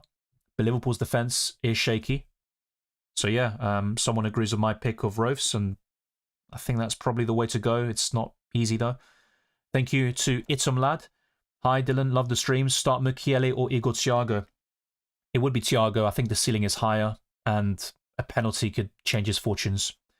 Hi Dylan, is it worth upgrading Mukiele to Timber but downgrading Pedro to Mane this week and going -4? You are getting 2 extra doublers this way, but you are selling Joao Pedro against Leeds, and I think he's a good option on paper. So, yeah, difficult, but I'm going to say no, and that's because I'm quite bullish on Joao Pedro for the next 2 weeks. Bench one of Chalobah, Virgil, Thiago. Probably difficult one. I'm going to say Van Dijk on the bench. Start Verbruggen or Dubravka. Dubravka. Garner to Zubimendi. Not a bad idea. And I think he's an underrated pick in FPL. He scored some big goals, back-to-back 10-pointers. So you could definitely do much worse. But yeah, Garner's just a consistent performer. I think long-term he's a better option than Zubimendi. But until 31, which is when Arsenal blank, yeah, I think Zubimendi could pay off that transfer. Richards for Michele or Anderson. I'd rather sell Anderson, but it's close. Bench Thiago, since Thiago plays against Arsenal, or bench James Hill. The thing is, Thiago has a much higher ceiling than James Hill, but I think it's more likely that Hill returns this week. So based on that, you know my answer. It's going to be Hill. It is okay to use the wildcard this week, but for me personally, I'm going to save it for a bit later in the season, probably 30 or 32. But everyone's situation is different. Should I go for Chalobah to Munoz or hold it? I'd probably hold it personally. As much as I like Munoz for the next 2, both Chelsea and Palace are ranked highly for the clean sheet odds this week, and Chelsea are facing Burnley at home in 27. But then again, their defence has been quite poor. So is Crystal Palace's. But yeah, they both have so many routes to points and quite a high ceiling for a defender. So it can go either way. But I'd probably keep Chalobah. Wilson or Reinders? Reinders. Start Rodgers or Cherky? Rodgers. Matthew says start 2, Anderson, Chalobah, Senesi, Richards or Evanescent, or just bench boost.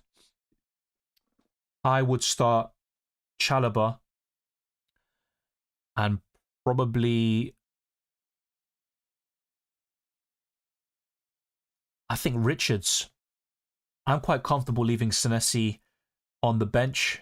Anderson could do well. I mean, that is plausible for a bench boost. I'm not going to lie to you. I think that is a pretty solid setup, but I don't know what the rest of your squad is looking like, right? But I'm assuming that they all look pretty decent. And if that's the case, then yeah, bench boost would definitely be on the cards for you. Start Dubravka or Kelleher. It would be Dubravka for me, Sydney. Thank you, Domenico, for the super chat. Dylan, saludos desde hermano. No, saludos hermano. Raya, Munoz, Gabriel, Chalobah, Rice, Bruno Fernandes, and Bumo, Enzo, Hallen, Ekitike. The 11th, Ghana at home to Bournemouth, Krupi away to Everton. And that is a direct conflict there. They both face each other. Ghana is more likely to give you something, and you're probably looking at 4 points there because of DEFCON. The Krupi ceiling is higher. If I had to take a punt, it's probably going to be Krupi, but only just. Hopefully it's the right call there, Domenico, and you pick the right one and get more points, but it's not an easy decision.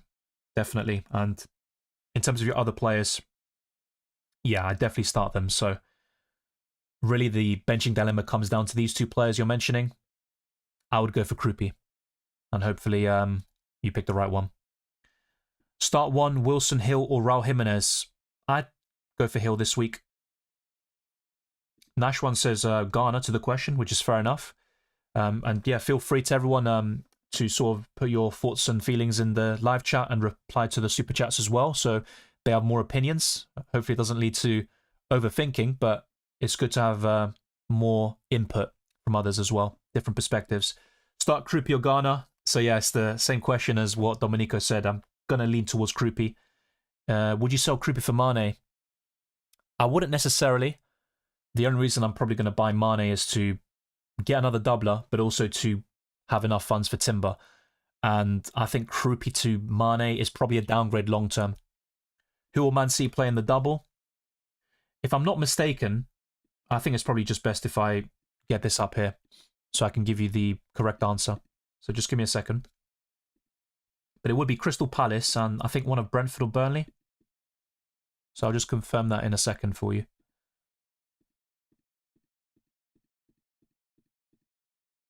So yeah, Man City would face Brentford at home and Crystal Palace.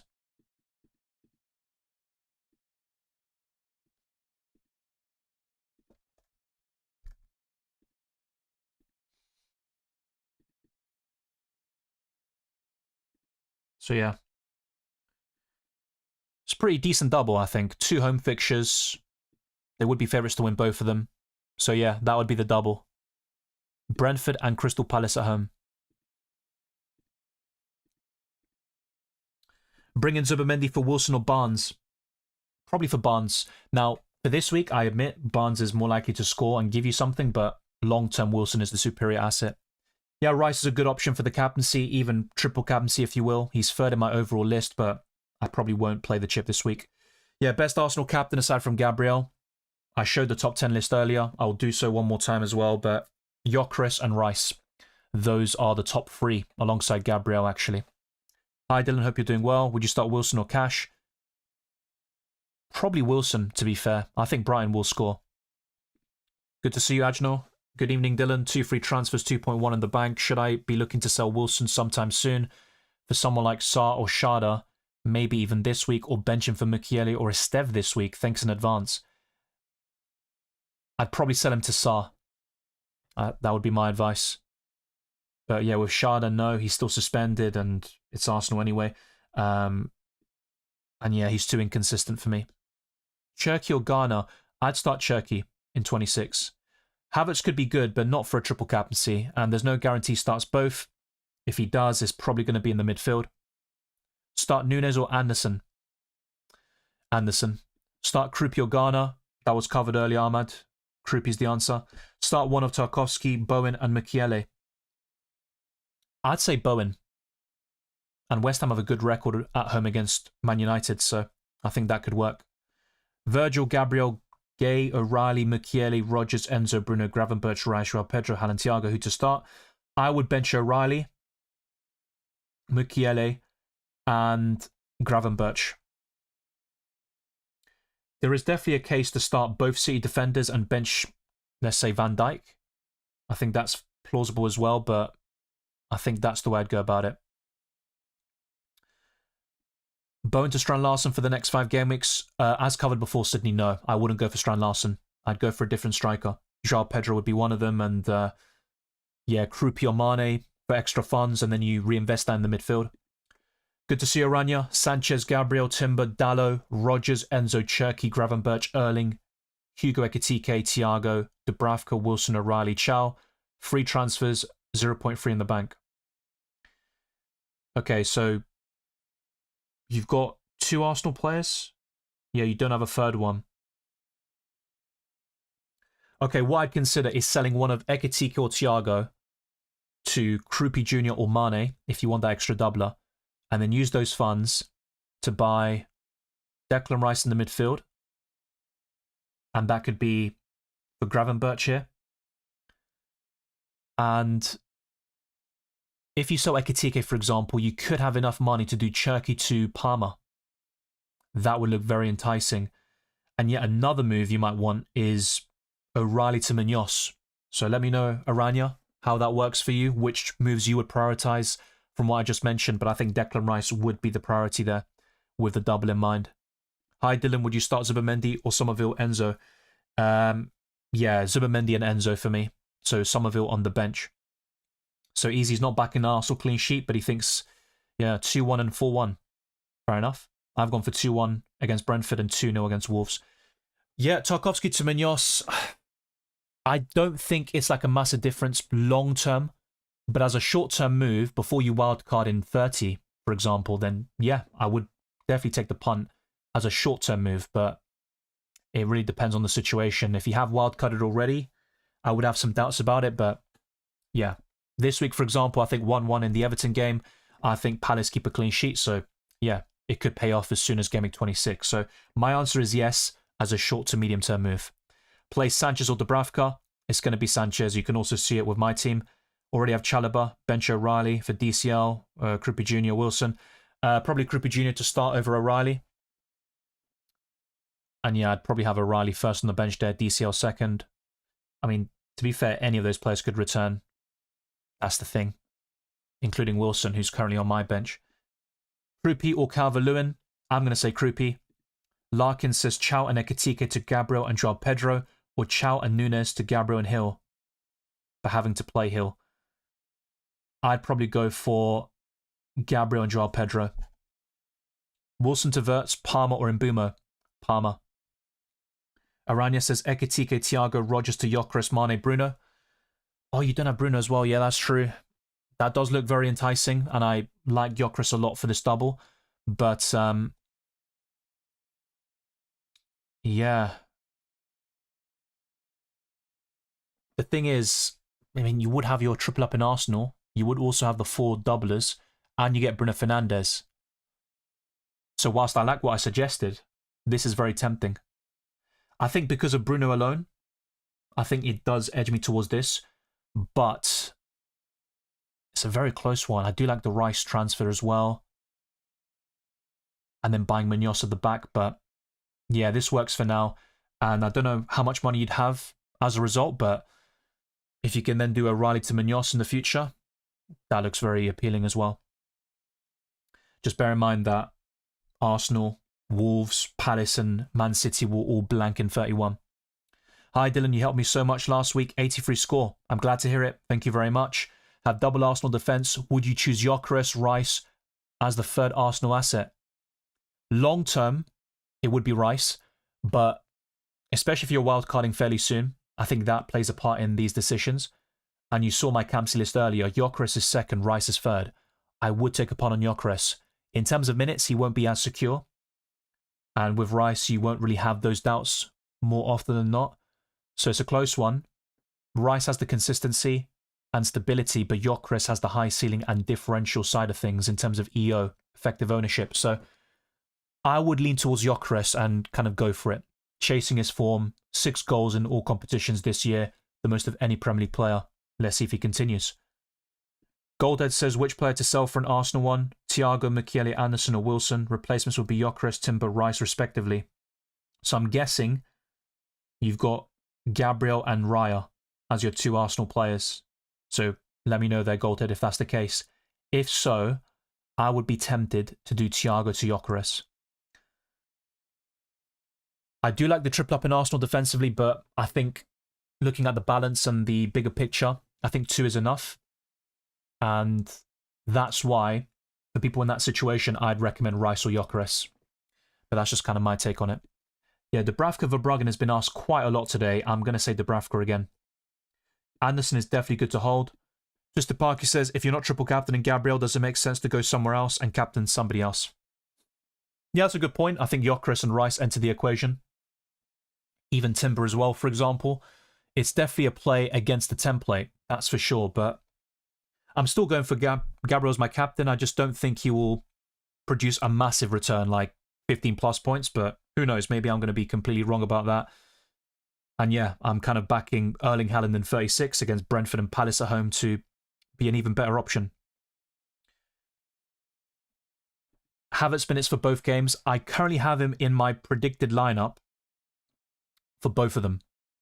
But in terms of minutes, probably 150-ish, I think. Maybe a bit less. 140. Would you do Tarkowski to Munoz? Yes, I covered that earlier. Hey Dylan, play 2 of DCL, Chalobah, Cash, Tarkowski. I would play Chalobah and Tarkowski.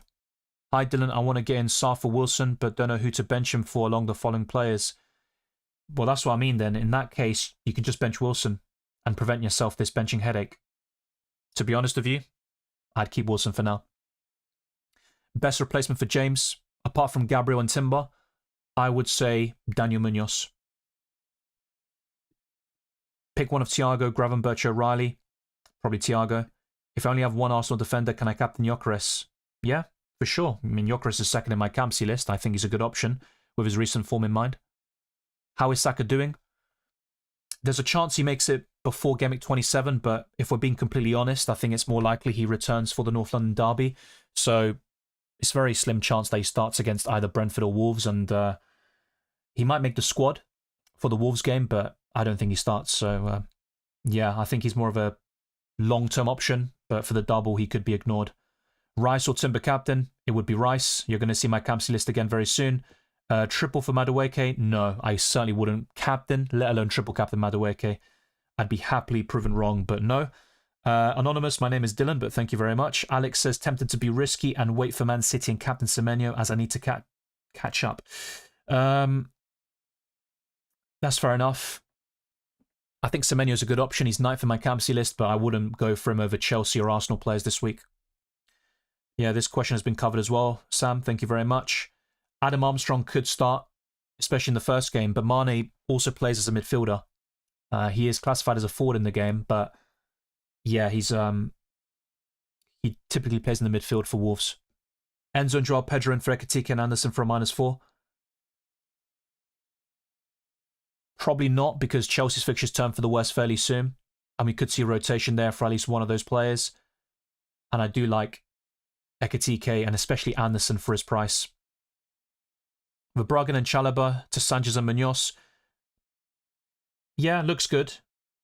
It's not too shabby. I still like Chalobah for the next 2 gameweeks though. But yeah, Verbruggen out is a good move, and I think long-term Rofes, Pickford and Raya are the best goalkeepers to buy. And in terms of timing, Raya is my favourite, but you might have triple up in Arsenal already. Hey Dylan, should I do Calvert-Lewin to Krupi for a -4 to fund Gate to Timber? It's an interesting question.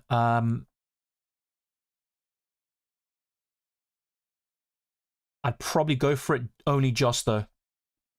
Ahmed says funds can't fulfill your advice. Who to play? Hall, Wilson, Calvert, Thiago. Yeah, from those players, it's going to be Calvert-Lewin, but not much in it. I think all of those attackers could return. I think Lewis Hall would be bottom of that list.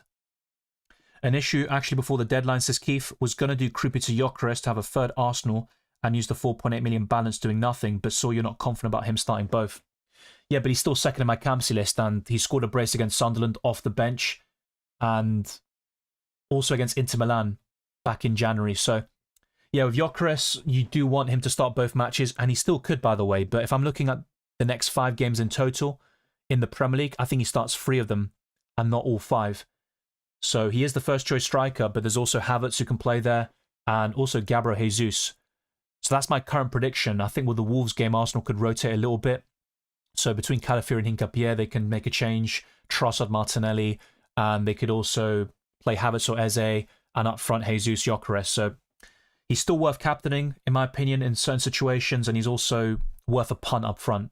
I don't really have too many concerns, despite not believing he'll start both. But that's just my perspective. I might be wrong. Sell Thiago to Mane or play Wilson instead.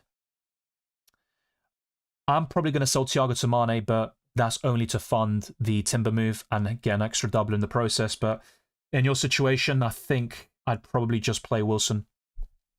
There's not really much in it. Look, if I triple captain Gabriel, people will call me a sheep and say, oh, you're doing what everyone else is doing.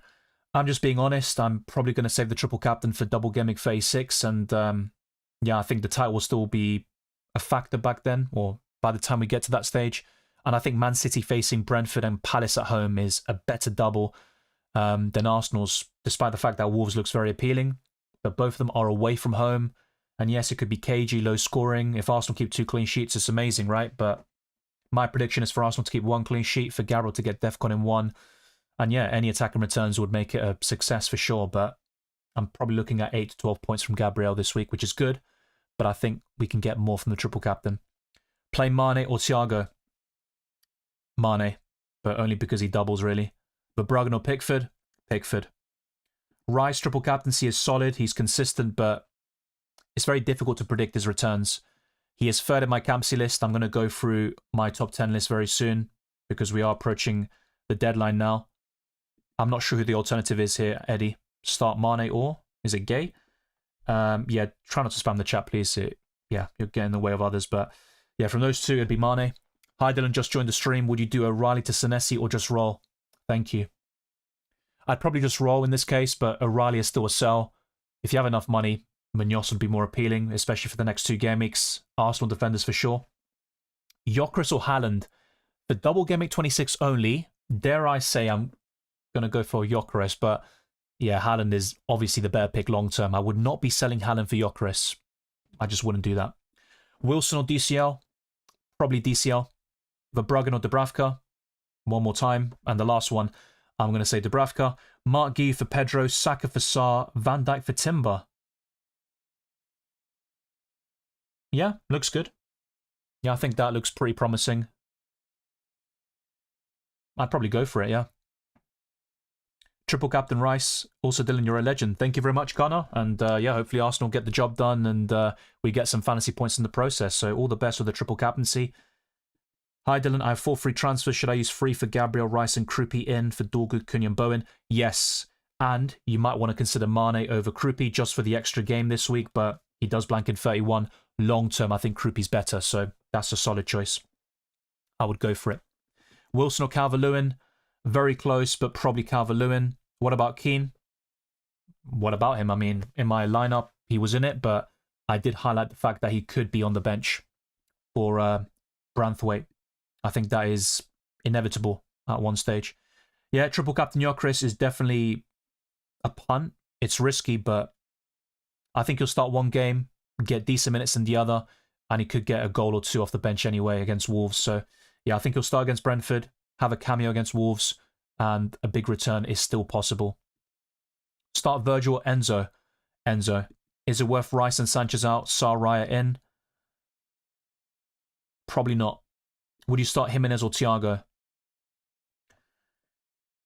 Thiago. Very, very close though. Yeah, Jimenez is so unpredictable. Play Mane or Gay? Mane, covered already. Keane is a decent choice as long as he stays in the lineup, but that might not be for the long term. Hi, play Kelleher or Dubravka? Dubravka.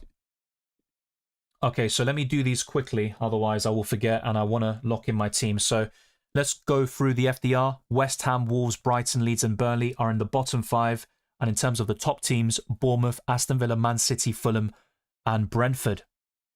With predicted points, Garner is somehow 10th, but I do like him as an FPL asset, by the way. Enzo, Gabriel and Bumo, Thiago and Rice are just outside the top 5, which comprise of Ekitike, Salah, Fernandes and Haaland. To be fair, Rice is in the top 5. Let's refresh the predicted price changes. So Munoz, Sarr, Rice, Raya, Gabriel, Timber, Hill, Dewsbury Hall, Dallo, Krupi Jr. could all go up. In terms of price falls, Tammy Abraham, Chow, Raul Jimenez, Lewis Potter, James, Watkins, Rofs, Van Heck, Saka, Heaven, Stack, Bowen, Welbeck, Tarkovsky, Vicaria, Meslier and Haaland, potentially, but that isn't set in stone. I compared the stats earlier of Gyökeres and Ekitike, and this is tempting, to be fair, and I might even play around with this transfer before locking in my final moves, but it's more likely I'll prioritise Timber and double up on the Arsenal defence because I've got Rice and Gabriel already. So FPL Challenge will be kind of saved for later. I'll show it briefly, but yeah, FPL will be the priority for the next 10 minutes. So this is my sort of sneak preview of Gameweek 27. If I do buy Gabriel, or I should say Timber and Mane for O'Reilly and Thiago in the end. And for FPL Challenge, this is how things are looking like right now. And in terms of predicted lineups, by the way, I will make some adjustments to the graphics after the deadline has passed. So I will save that for a little bit later, for let's say 10 minutes time. And yeah, I'm also going to show you the top 10 captains and the clean sheet odds in the next section. But for FPL Challenge, I've got 3 Arsenal players in Raya, Gabriel and Gyökeres. I've currently got Palmer captain, which could switch. I've got Joao Pedro and Erling Haaland. And this week, Chelsea and Leeds players are awarded double points. So let's now go to the scoreline predictions. Chelsea 2, Leeds 1. A 1-1 draw between Everton and Bournemouth. And the same goes for Tottenham and Newcastle. West Ham 2, Man United 2. Aston Villa 2, Brighton 1. Crystal Palace 2, Burnley 0. Man City 3, Fulham 1. Nottingham Forest 1, Wolves 0. Sunderland 2, Liverpool 2. Brentford 1, Arsenal 2. And Wolves 0, Arsenal 2. So next up is the team weakness, and I'm focusing on Wolves here, primarily for the second game of Double Gameweek 26, because I think a very good option up front with his recent form is Victor Gyökeres, and he has most of his touches inside the penalty area, and Wolves could struggle to contain him, especially if he starts. So the top 10 captains, that will come up very soon, but Arsenal are top of the clean sheet odds with a 73% probability of keeping 1 clean sheet. Crystal Palace are second, with Man City technically with the same percentage there. Nottingham Forest, Chelsea and Liverpool complete the top 6, and Fulham are last, facing Man City away. So this list will be important. I will also include a poll about the triple captaincy because people are very bullish on Gabriel right now. He is top of my list, but I think Gyökeres is a very good shout and a differential way of approaching Double Gameweek 26. Declan Rice is third, with Fernandes and Haaland inside the top 10. Palmer, João Pedro, Timber, Semenyo, and Ekitike complete the top 10 best captains for Double Gameweek 26. So, let's now lock in our squads. I think there might be another super chat in the building. Yeah, we've got a few actually. So Aranya says Ekitike, Thiago, Rogers. Oh yeah, I did cover that. For some reason it showed up as if I didn't address it. But yeah, let me know, Aranya, what you ended up doing. But yeah, I would make these moves that you mentioned here. Ahmad says triple captain Timber locked for days. Not going to make predictions and jinx it like last week. 10 minutes to go. Yes, we are fast approaching the deadline. Now it's just 5 minutes. Time does fly. But good luck with the Timber triple captaincy. And he is 8th in my list. Maybe should be a little bit higher, but he does offer attacking potential. I think he'll start both in Double Gameweek 26, and White will get the nod in the FA Cup against Wigan. So thank you, Ahmad. All the best to you and everyone else who is watching. And I'm going to make my transfers first, I believe. Yeah. Because I have spent the last hour or so answering questions and providing data information and breaking down the stats. But yeah, let's actually see if I can afford Victor Gyökeres. I don't think so because, yeah, Ekitike is 8.7 in terms of selling price. So I would have to make another move here. And that's where Riley to Hill could make sense. Or even Joachim Andersen. Not too shabby. I am tempted by this, but I think what I end up doing is buying Mane and Timber. But let's see, 4.8 million. Anything we could do here? I think Hill is probably the most likely. Because I look at the other options, maybe Chris Richards. Not too bad. I think Richards might be the one for the short term. So I'm going to put this poll out. These are my final transfer plans. So it will be, let's see.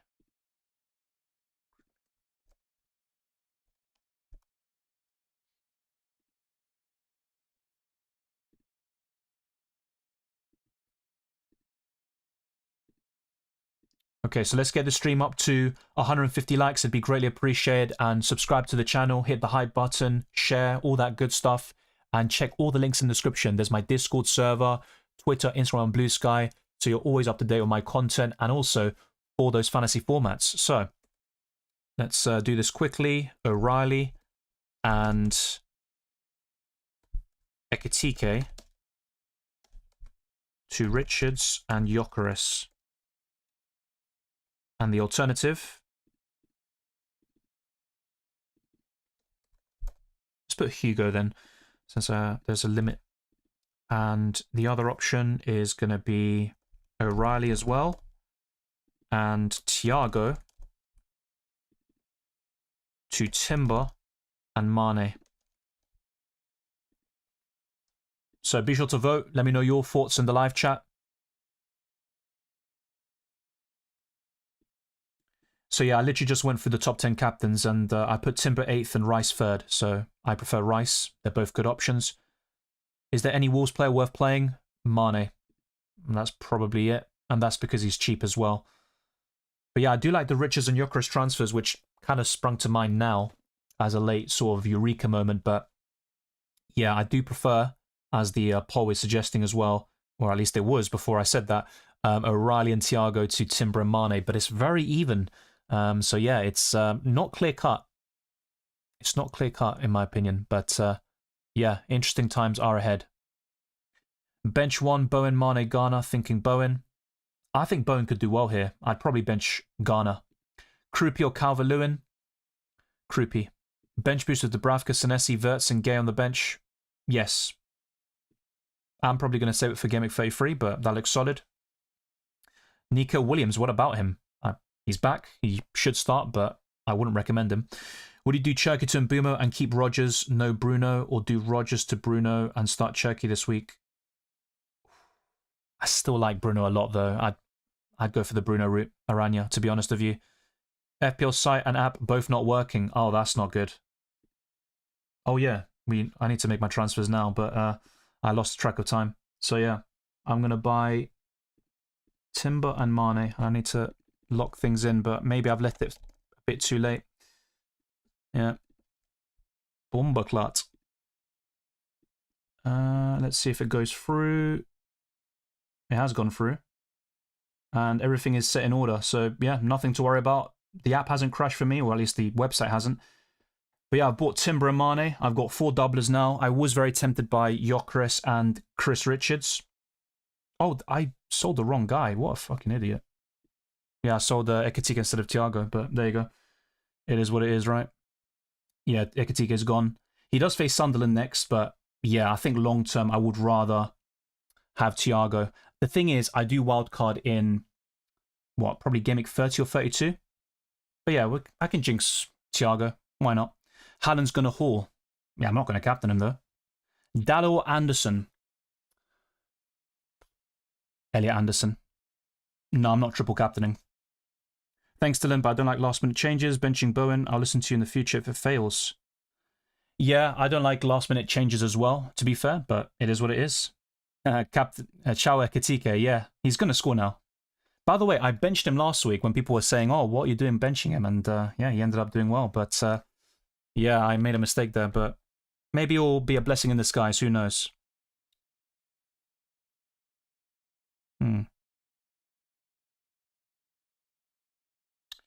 Okay, just checking, by the way. But yeah, I think everything has locked in. But yeah, I'll be honest, in terms of what I just did, yeah, I would have rather have probably sold Thiago, kept Ekitike, or at least done, yeah, Ekitike to Gyökeres. But it is what it is, right? Gyökeres captain says, Driga, good luck. Rice says, I missed the deadline. Well, maybe it's not a bad thing, to be fair. Sometimes you are blessed if you miss a deadline. Let's see. So yeah, the game is updating. But let me know if the app or website crashed for you. It didn't for me. Let's go. Hope Mane scores. Own him too. Yeah, I only bought him really to fund the Timber move. The good thing about this, though, is I've got more money in the bank now. So I could buy Munoz next week and maybe do Klein to Munoz and something like that. I mean, that's something I could have done this week, taken a hit and then bench Thiago. But it is what it is, right? I think it's still a solid team overall, despite some imperfections. But yeah, I don't know how much money I've got in the bank now. Let me quickly check without refreshing the page. So I've now got 2.6 million in the bank. I mean, that's the good thing about it. And who knows, maybe Ekitike is benched somehow. Yeah, that's copium. Let the chaos begin. Good luck all. Likewise, Ahmad. Locked and loaded. Good luck, Dylan. Likewise, Sudindra. I went with Rice captain. Hope we both get points in FPL and EPL. Yes, as do I. It is a bit strange, though, because I've captained Gabriel, and yet, with the amount of people who are triple captaining him, it's probably best if he blanks, which is crazy. Let's see how it all turns out. Captaining Haaland this week, says Owen. All the best. I think he's a good option. He was 5th in my list. Yeah, I talked about Havertz quite a lot. I think he's a decent option. I think we'll start both. No haircut, says B34. I thought you were talking about me for a second, but then I realised you were talking about West Ham and Man United. But yeah, I think that could happen. It wouldn't surprise me. I think a lot is being made about this haircut. With 2.7 in the bank, should I go Dorgu to Munoz or Stack to Sarr? I like both, but probably Dorgu to Munoz there. Gabriel versus Gyökeres for triple captain. Well, Gabriel was the safer pick. He was my #1 option, and Gyökeres second, but I certainly don't mind that differential play. I don't think James will start tonight. He's also ill, apparently, which makes it even more complicated. Dylan, is Hill much worse than Senesi? No, not much worse, to be fair. I think Senesi's better, but in terms of value, I think Hill was the one to go for. But yeah, Timber Mane did win the vote in the end, but yeah, I sold Ekitike anyway, and I kept Thiago, so it is what it is. Thanks to those that voted, that liked and subscribed, all that good stuff. But yeah, we have reached the end. Palmer over Enzo for me, but Enzo still offers brilliant value in the midfield. Aranya, I did cover your question earlier, by the way, and I said that I'd just go for Bruno Fernandes. Ashwin says, I'm cooked, nothing working for me. Yeah, I mean, thanks for reminding me. I almost missed the deadline, but then I sort of rushed into it and I didn't realize which striker I was selling. But let's see if it plays into my hands. Chalobah bench or Krupi? I would have benched Krupi. And I took a -4 to sell Ahmad and Van Heck to Sar Munoz. Hope it goes well. Good fixtures against Burnley and Wolves, so there is potential there. Yeah, triple captain, 36 is what I'm likely going to do. So when Man City face Brentford and Crystal Palace at home, triple captain Haaland there. And the rest of my chip strategy was laid out several times in this video and also throughout my recent podcasts. I sold Haaland for Gyökeres. I wouldn't have recommended that as much as I like Gyökeres in recent games, but all the best there. Gyökeres captain, vice captain Gabriel. Something different, and yeah, hopefully it goes well for you. I'd much rather Gyökeres does well than Gabriel, because the effective ownership could be crazy there. I mean, it's absolutely insane that we're talking about a centre-back who's going to be captained by the masses and triple captained. Locked in, best of luck, Dylan and everyone. Likewise, Arnab, all the best. It's weird someone triple captaining Gabriel but has Thiago and Mane. Yeah, true. I mean, like I said, ideally what I would have done is sold Thiago instead of Ekitike as a short-term move regardless. And yeah, I could always buy Thiago back later on, but it is what it is, right? I made a little mistake. Are there cup games in between Arsenal double game week? No. No, it's going to be after. So, yeah. Just to give you the exact dates. Actually, no, you are right. Let me get this up. Yeah, so Arsenal play Brentford on Thursday. Then it's Wigan this weekend. And that's why we've got no FPL deadline over the weekend. And then they play Wolves on Wednesday, so next Wednesday. In terms of the gap, if we look at the Wigan game, yeah, it's 3 days in between both of them. But Arsenal will rotate there, I think, and the likes of Timber should start both. Ekitike inconsistent, Dylan? Yeah, he is inconsistent, but against Sunderland, he was in my top 10 captaincy list, and I think he looks far more appealing than Thiago. Over the course of the season, yeah, I'd rather keep Thiago. There's no doubt about that, but I could also wildcard him 30 anyway. Can't get off this 1 million, 2 million. Well, all it takes is one good week, and your fortunes can change, so hopefully this will be the one. Rai says, I hope so. I don't regret missing the deadline as much as I would have missing your stream. Big up, Dylan. Well, thanks for tuning in, and hopefully you do well and get a green arrow. And sometimes, yeah, these things can play into our hands. Yeah, I hope Haaland fumbles as well. Of course. Ian Maynard says 65% win with Gabriel, triple captain him.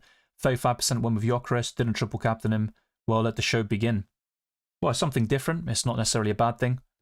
Yeah, Palmer is good, but he's not a must-have all of a sudden because of that hat-trick. And I think for the captaincy, he's right up there this week, but he is overshadowed by the doublers like Gabriel. Good night, Baraf, and good luck to Muzzy. Wondering what his content will look like after the cut, not a sustainable channel idea in the long run. Yeah, well, it's got the traction anyway, for the time being. Keith says, thanks for the opinion. Transferred in Gyökeres, maybe the site letting yourself through because it knew it was wrong. Cheers. Yeah, well, yeah, Thiago. Who knows how it's going to turn out? It actually would be better for me if Thiago and Mane scored and Gabriel blanked in those matches, which is insane. There we go. I captained Rice instead of Gabriel.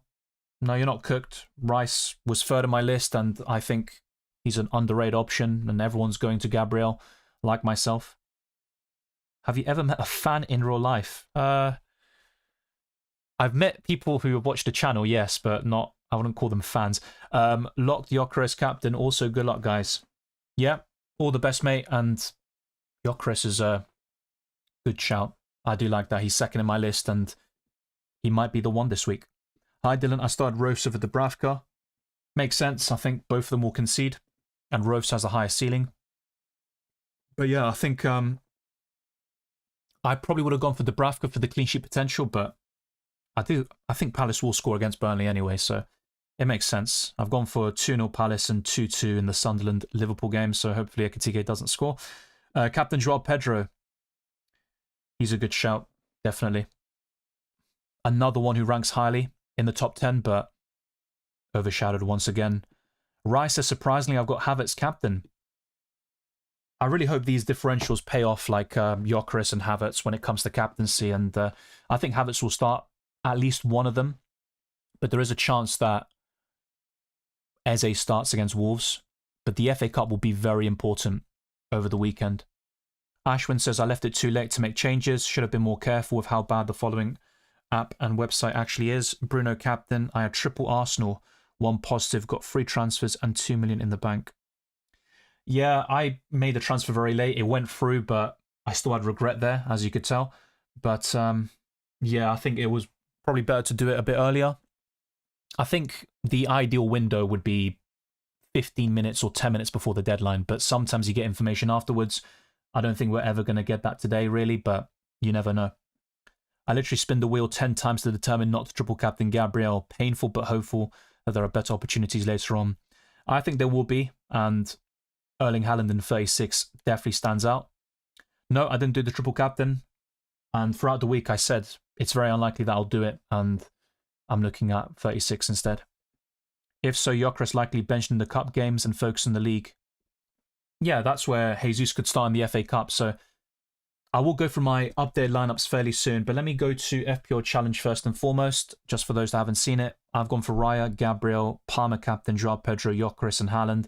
I might switch the captaincy to Gyökeres in this game, but what I want to do is make a few alterations to the lineups.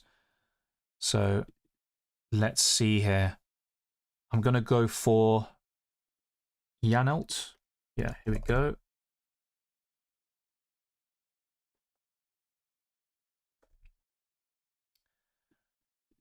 I think for the Arsenal game, so against Brentford, yeah, Hincapié Martinelli. No, I think Trossard starts there.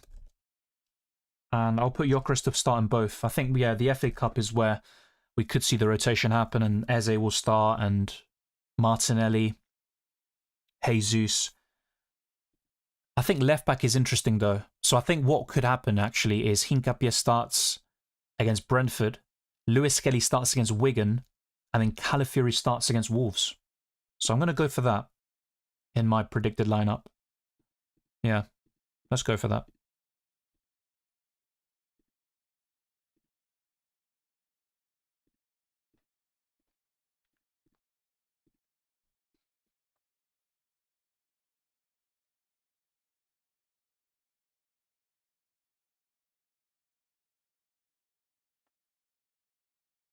Okay, so I think oh yeah, I need to go for Hermansen.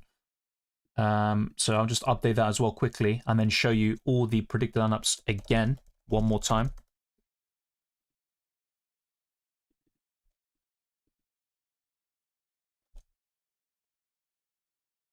Okay. So yeah, that will complete all of these. I think Fernandez is 9.8 million. There's a few things I noticed. Hermansen. And yeah. 4.2 million here.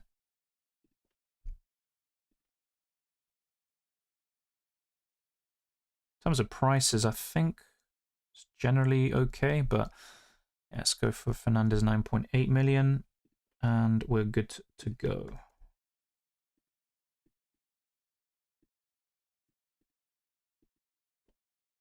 Okay. So very soon I'll show you the predicted lineups, and we're going to get official lineups very soon. So I'm going to try show this before so you don't believe I'm pulling a Houdini on you or lying about anything, but I did show them earlier. The only things I really changed was just correcting like a name and 1 or 2 prices.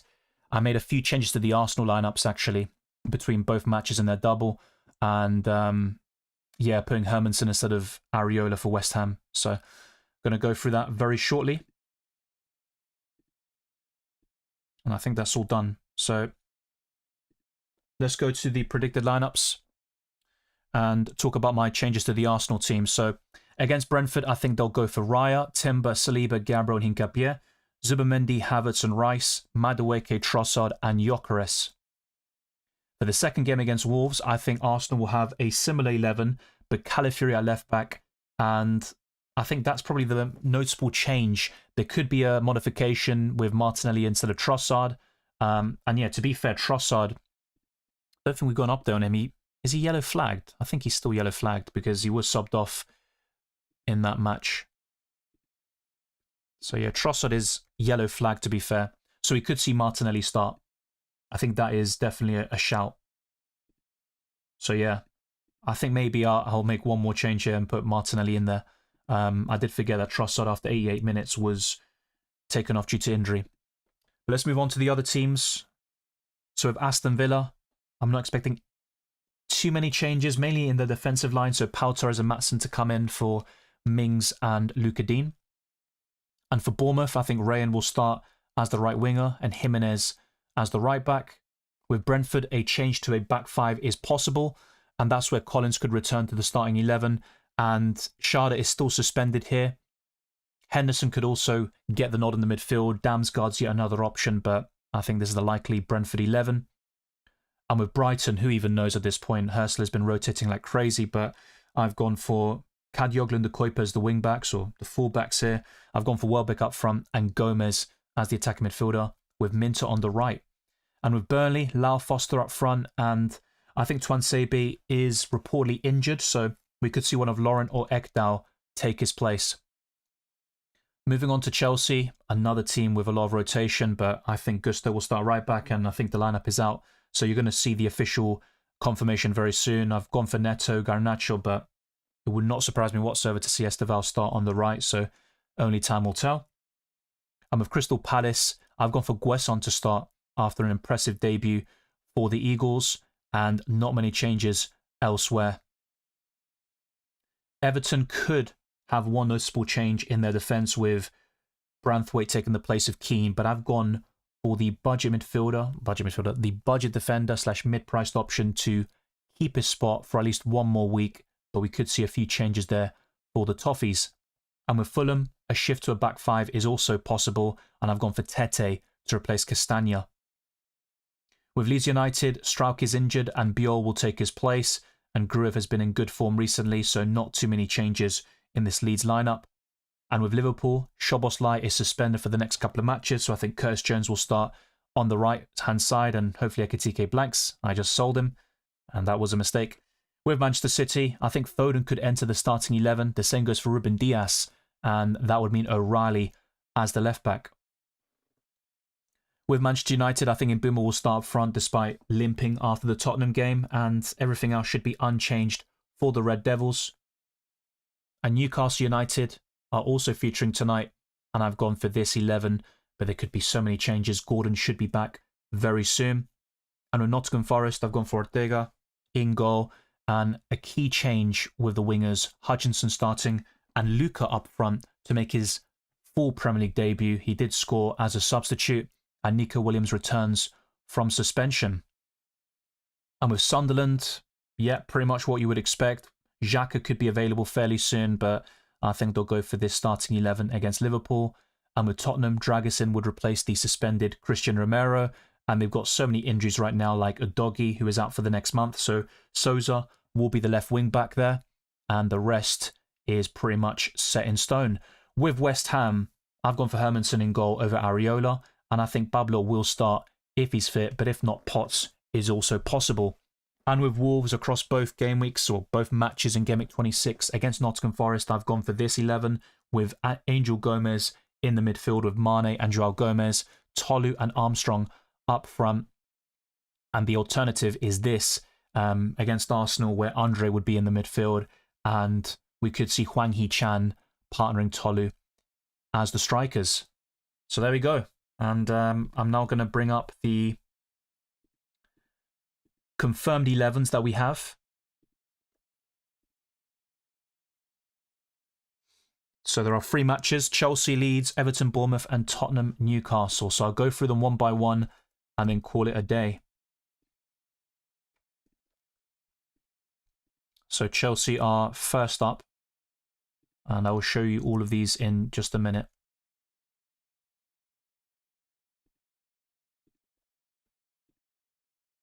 Okay, so those are all ready. Let's go for Tottenham and Newcastle.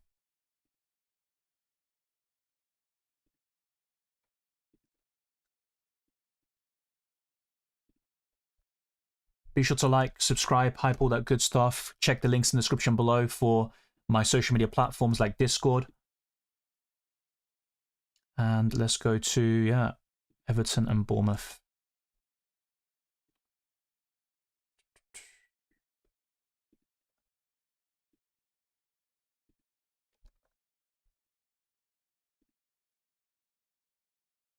Okay.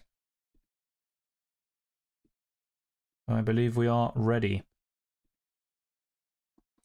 So with Chelsea, Sanchez, Gusto, Achimpong, Chalobah, Cucurella, Caicedo, Andre Santos, Palmer, Enzo, Esteval, and Joao Pedro. So Neto's on the bench. The same goes for Garnacho.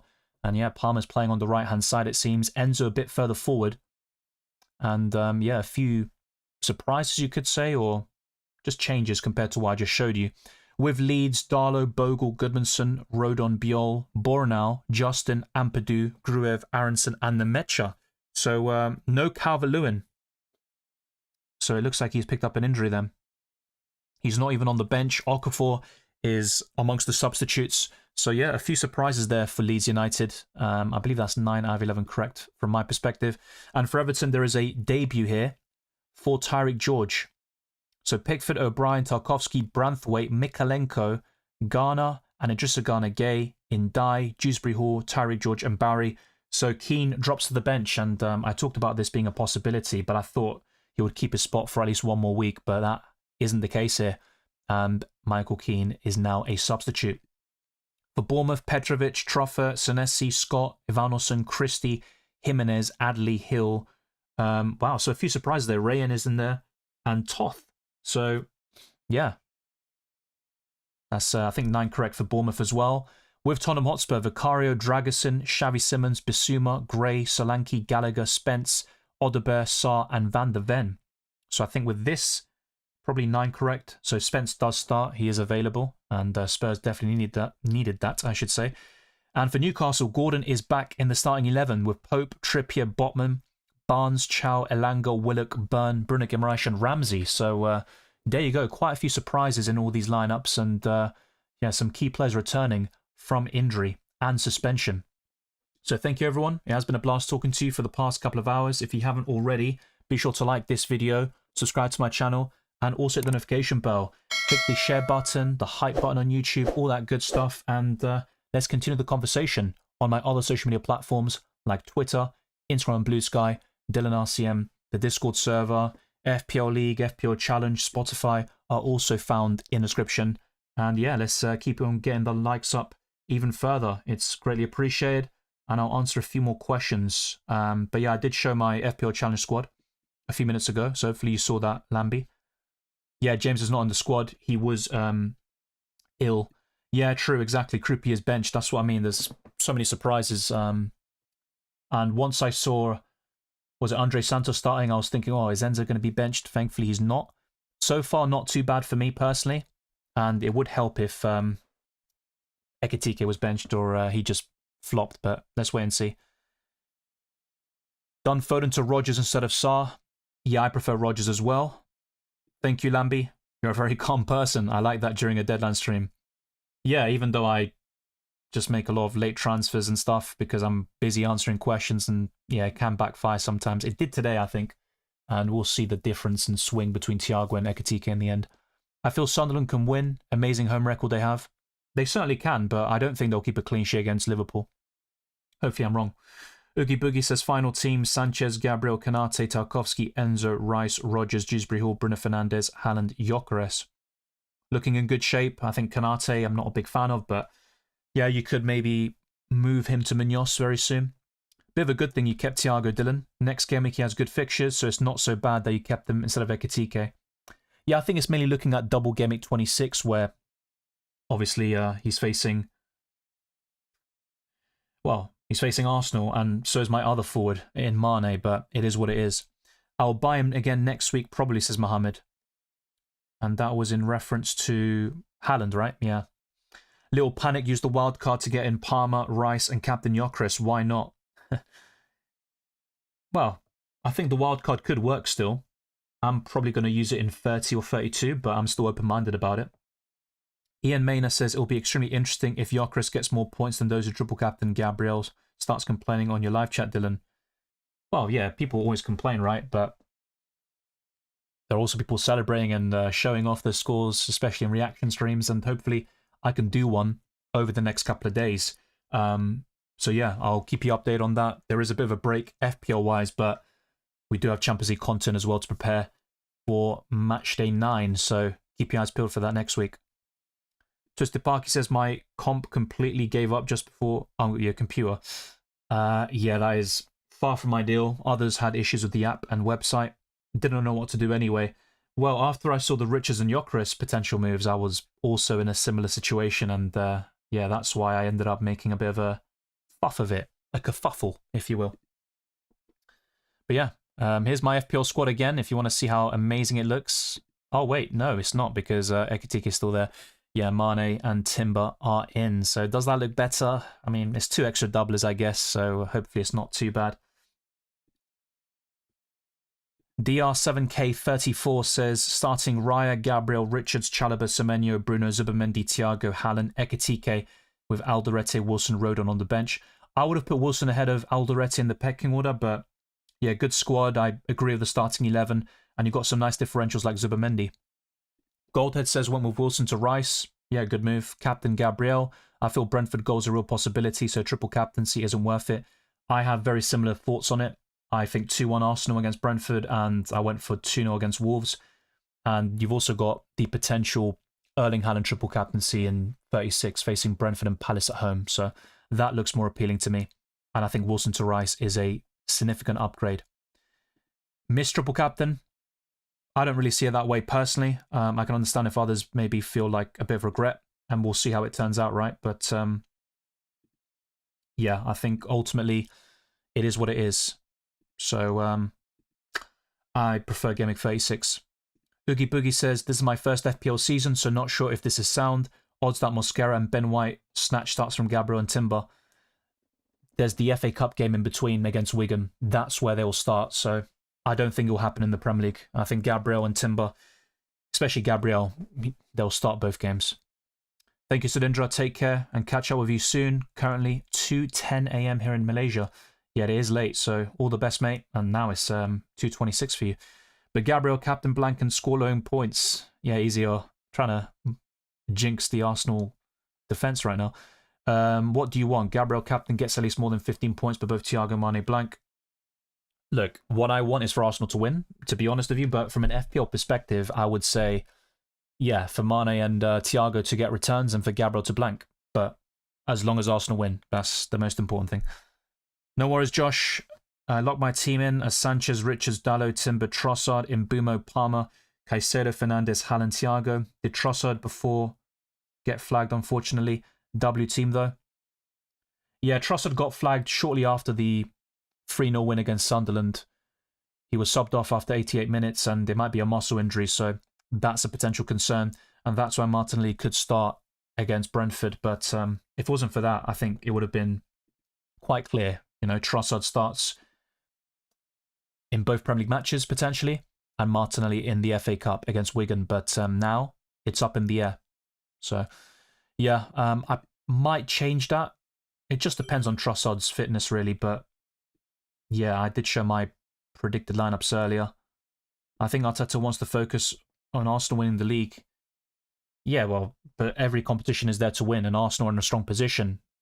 Home tie against Wigan in the FA Cup, Carabao Cup final, top of the Champions League group. So there is the foundation to build momentum in the knockout stages. And yeah, I think Arsenal are in a good place, so they can win more than just the Premier League, and they have to take the opportunity. W team, Josh, Trossard with 1 start is still good goal scoring odds. Agreed. I don't think Martinelli starts both games. Maybe 1, which is where my doubt comes into play, but I showed my lineups earlier, and I think Trossard starts 1 if fit. Final team says Eddie, Rofes, Gabriel triple captain, Timber, Rice, Fernandes, Mbumo, Rodgers, Enzo, Haaland, Thiago, with Dubravka, Krupi, Hall, and Mukiele on the bench. Looks solid. And yeah, Gabriel triple captain is interesting. In terms of the weak link for your starting 11, it's probably Rofes and Thiago but they're still two of the best options in their respective positions for sure. Thank you, Harrison James. Cheers for your insights as always, Dylan. Best of luck, everyone. Likewise, and all the best to everyone in terms of getting those green arrows and rising up the mini leagues. Twisted Parky says Dubravka, Timber, Gabriel, Chalobah, Mbumo, Bruno, Semenyo, Rice, DCL, Hallen, Captain, Joao Pedro, Bench, Rofs, Garner, Van der Ven, Chow. 2 free transfers next week. Wanted Munoz, but was 0.1 million off unless I sold Chalobah. Yeah, that's frustrating. And I think Chalobah is worth keeping for the next 2, including this week coming up. So I understand why he did that. I'm looking to get Liverpool assets in, Thiago back, and Bournemouth assets. Yeah, well, I just sold Ekitike. Maybe I'll buy him back or use the funds I've got now, almost 3 million, to buy Florian Wirtz in the midfield. And that could be a Rice replacement as one particular example. Keane dropped and 4.8 million, George starting. Exactly, a lot of surprises across virtually every single lineup today. Yeah, Neto and Garnacho benched. I thought one of them would start at least, but I got that wrong. Hey Dylan, today I played my free hit. Can you rank it? Kindly. So Sanchez, Gabriel, Richards. Is that Hill? Yeah, I'm not sure about Hill on the free hit. Mbumo, Bruno Fernandes, Zubamendi, Palmer, Haaland, Joao Pedro, Gyökeres. Probably an 8.5. I think what maybe lets it down is Hill, but you could argue I'm being a bit too nitpicky or harsh. I think Leeds will score against Chelsea, but yeah, it's still a decent pick because Chelsea are near the top of the clean sheet odds. I think Munoz would have been quite handy, but you've got Richards in there. So overall, I do like it. Zubamendi as a short-term, well, as a differential punt. Obviously, it's a short-term pick because it's the free hit, so looks good. My hunch was right about Achimpong starting alongside Chalobah. That did cross my mind, but I looked at the recent matches and the lack of minutes and stuff. I thought, nah, I'm going to go for Badiashile again, but yeah, Achimpong is getting a start for the first time in months in the Premier League. No Calvert-Lewin, Wilson coming on. Not ideal, but I think both of them had difficult fixtures anyway, and Wilson is still a good FPL asset. Thank you, Punjabi. As he says, let's smash the like button and push to bigger numbers. Garner or Sarr? It would be Sarr this week. So yeah, thank you, Lamby. Bye as well to Oogie Boogie. Visser and Voltemada benched. So who's the starting striker for Newcastle? Anthony Gordon. It looks like it's Anthony Gordon. I have another look at the lineup here. So it looks like, what? Yeah, Barnes on the left, Elang on the right, Gordon up front. Yeah, and we've seen that a few times in the Champions League towards the beginning of the season. Van Dijk mistake leading to a Sunderland win. Yeah, as long as Ekitike blanks, I'm fine, but he's going to score now. So yeah, that was covered as well. Thank you, H Army. The FPL craze will go ranting of triple captain Gabriel not going well. But Gyökeres somehow goes ballistic in Double Gameweek when they complain that they should have triple captain Gyökeres instead of Gabriel. Well, let's wait and see. Maybe Gabriel ends up hauling and the people who didn't triple captain him or captain him overall end up regretting it. But yeah, we've got over a week left until the conclusion of Double Gameweek 26. Palmer or Enzo for Fantasy Challenge? Palmer. But to be fair, I do like Enzo playing further forward, it looks like, with Andre Santos and Caicedo in the midfield. I had a feeling DCL might not play, considering bringing in Krupi. Glad I didn't bother. Yeah, because Krupi's on the bench now. And I talked about this before. I like Krupi long-term more than Mane, but there are some concerns about Krupi being benched potentially. And yeah, Bournemouth still have options. And when Tavernier is back and also Kluivert, it's going to be a bit tricky for him. Time to start planning for next week. Yes, but there is such a long wait until the next deadline. We're talking about 10 days, really. So yeah, there's still time. If you could pick only one, Dylan, Prem or UCL? Probably UCL because Arsenal never won it. And whilst the Prem is arguably tougher to win and there's something special about being the champions of England, yeah, I think Arsenal need that Champions League. So it has to be that. Ortega signed with Forest. When did he sign with Forest? Well, pretty much on deadline day. I covered this as well, not just in my lineup section today, but also last week in the previous deadline. That was one of the shouts I got correct for Forest. And yeah, it was something that many people weren't aware of. But yeah, I backed Ortega to start in Gameweek 25 and Double Gameweek 26. Still early days, but Rice to Wirtz for Gameweek 27 is the move, right? I'm considering it. I wouldn't say it's locked in or you have to do it because I still think Rice can do well against Tottenham and Chelsea. Deadline day-ish, I think easy. Cheeky 500k signing. Exactly. It was in early February, probably on the 2nd, actually. Garner's coming on for me for DCL, says Twisted Parky. Not too shabby, probably 4 points. Yeah, Gordon was a doubt, but as I talked about last week, Eddie Howe said that he will probably miss that match. That just went by against Brentford, but he should be back fairly soon. So that's why I talked about Gordon being in the squad against Tottenham, but yeah, he's starting up front with both Voltemada and this on the bench. Yeah, thank you, Lambie. And let's just get to 150 likes. It would be greatly appreciated. The deadline has passed, people, yes. Just if you are unaware. I will answer the questions, but yeah, we're talking about Game Week 27 now, pretty much. Benched Anderson over Krupi. I knew it was stupid. Well, I don't really blame you for that. I thought Krupi would start against Everton, and so did you, right? And he could still come off the bench and score, but Anderson is so consistent. Is it wrong or right to bench Joao Pedro and starting Mane? I'd probably say wrong. I prefer Joao Pedro. Start Rose or Dubravka. Both solid, but I prefer Dubravka. And I say solid in terms of Rose is one of the best goalkeepers in the game, but the fixture isn't great. I think this week, with the clean sheet odds taken into account, I think Dubravka is the slightly better pick, but more often than not, I'm going to recommend starting Rose, but not this week. Thank you, Ignacio. Raya, Gay, Richards, Gabriel, triple captain. Sarr, Fernandez, Palmer, Rice, Krupi Jr., Joao Pedro, Haaland. I made a -4 for transfer out O'Reilly and Xhaka. Haaland triple captain in 36, I think, is risky rotation. Well, Marmoush would be a factor, right? But I think Haaland will start both there, and I think City will still be fighting for the title. Hopefully, Arsenal win it by that stage, but yeah, from an FPL perspective, it does favour me if City still have something to play for. Just bearing in mind that Krupi Jr. is benched, which isn't great, but the rest of your squad looks good. There are press conferences of Daniel Farke saying DCL's a doubt against Chelsea. Yeah, that is true. I still thought he'd start though, but yeah. The fact he's not even on the bench is surprising. Josh says, yeah, I only did Trossard because I thought Dalla was going to rise in price, and I thought Trossard in a double gameweek would have been good, especially because I couldn't afford Rice. Yeah, look, early transfers, I get the appeal and building team value, and you might be priced out, but yeah, especially if you're buying in a player before they've played or their match is finished, you always run that risk. Bro Dylan Bowen hat-trick against United. Not a hat-trick, but I think he could score, and I think West Ham could get a result. They've got a good record against Manchester United at home, and it would ruin the haircut, so to speak, and the 4-game winning streak for the Red Devils. But thanks, everyone. It has been a blast talking to you for the past 2 hours. Start Chalobah or Tarkowski. It would be Chalobah, mate, but the deadline has passed, so you can't make any changes. We're talking about Game Week 27 now, basically. Do you know why the number 1 in the game week always gets deleted by FPL, or am I wrong? They don't get deleted. They might just get overtaken. Now, I don't think that's the case. Maybe if you're talking about the highest scoring player or manager for a specific game week, I mean, there are many examples of like second or third teams and stuff, which breaks the rules. But in terms of number 1 in the leaderboard, I don't think that team gets deleted, as far as I'm aware. I'm not sure, Easy. Hopefully in the next couple of days. But yeah, I will be going live. That's the plan for UCL Fantasy Matchday 9. I want to do my best to get that done. So that would be next Tuesday. For FPL, yeah, the next deadline will be on Saturday, but not this week. It will be the week after. So in terms of reaction stream, if possible, it will be in the next couple of days. And it would be before Arsenal play Wolves to conclude Double Gameweek 26.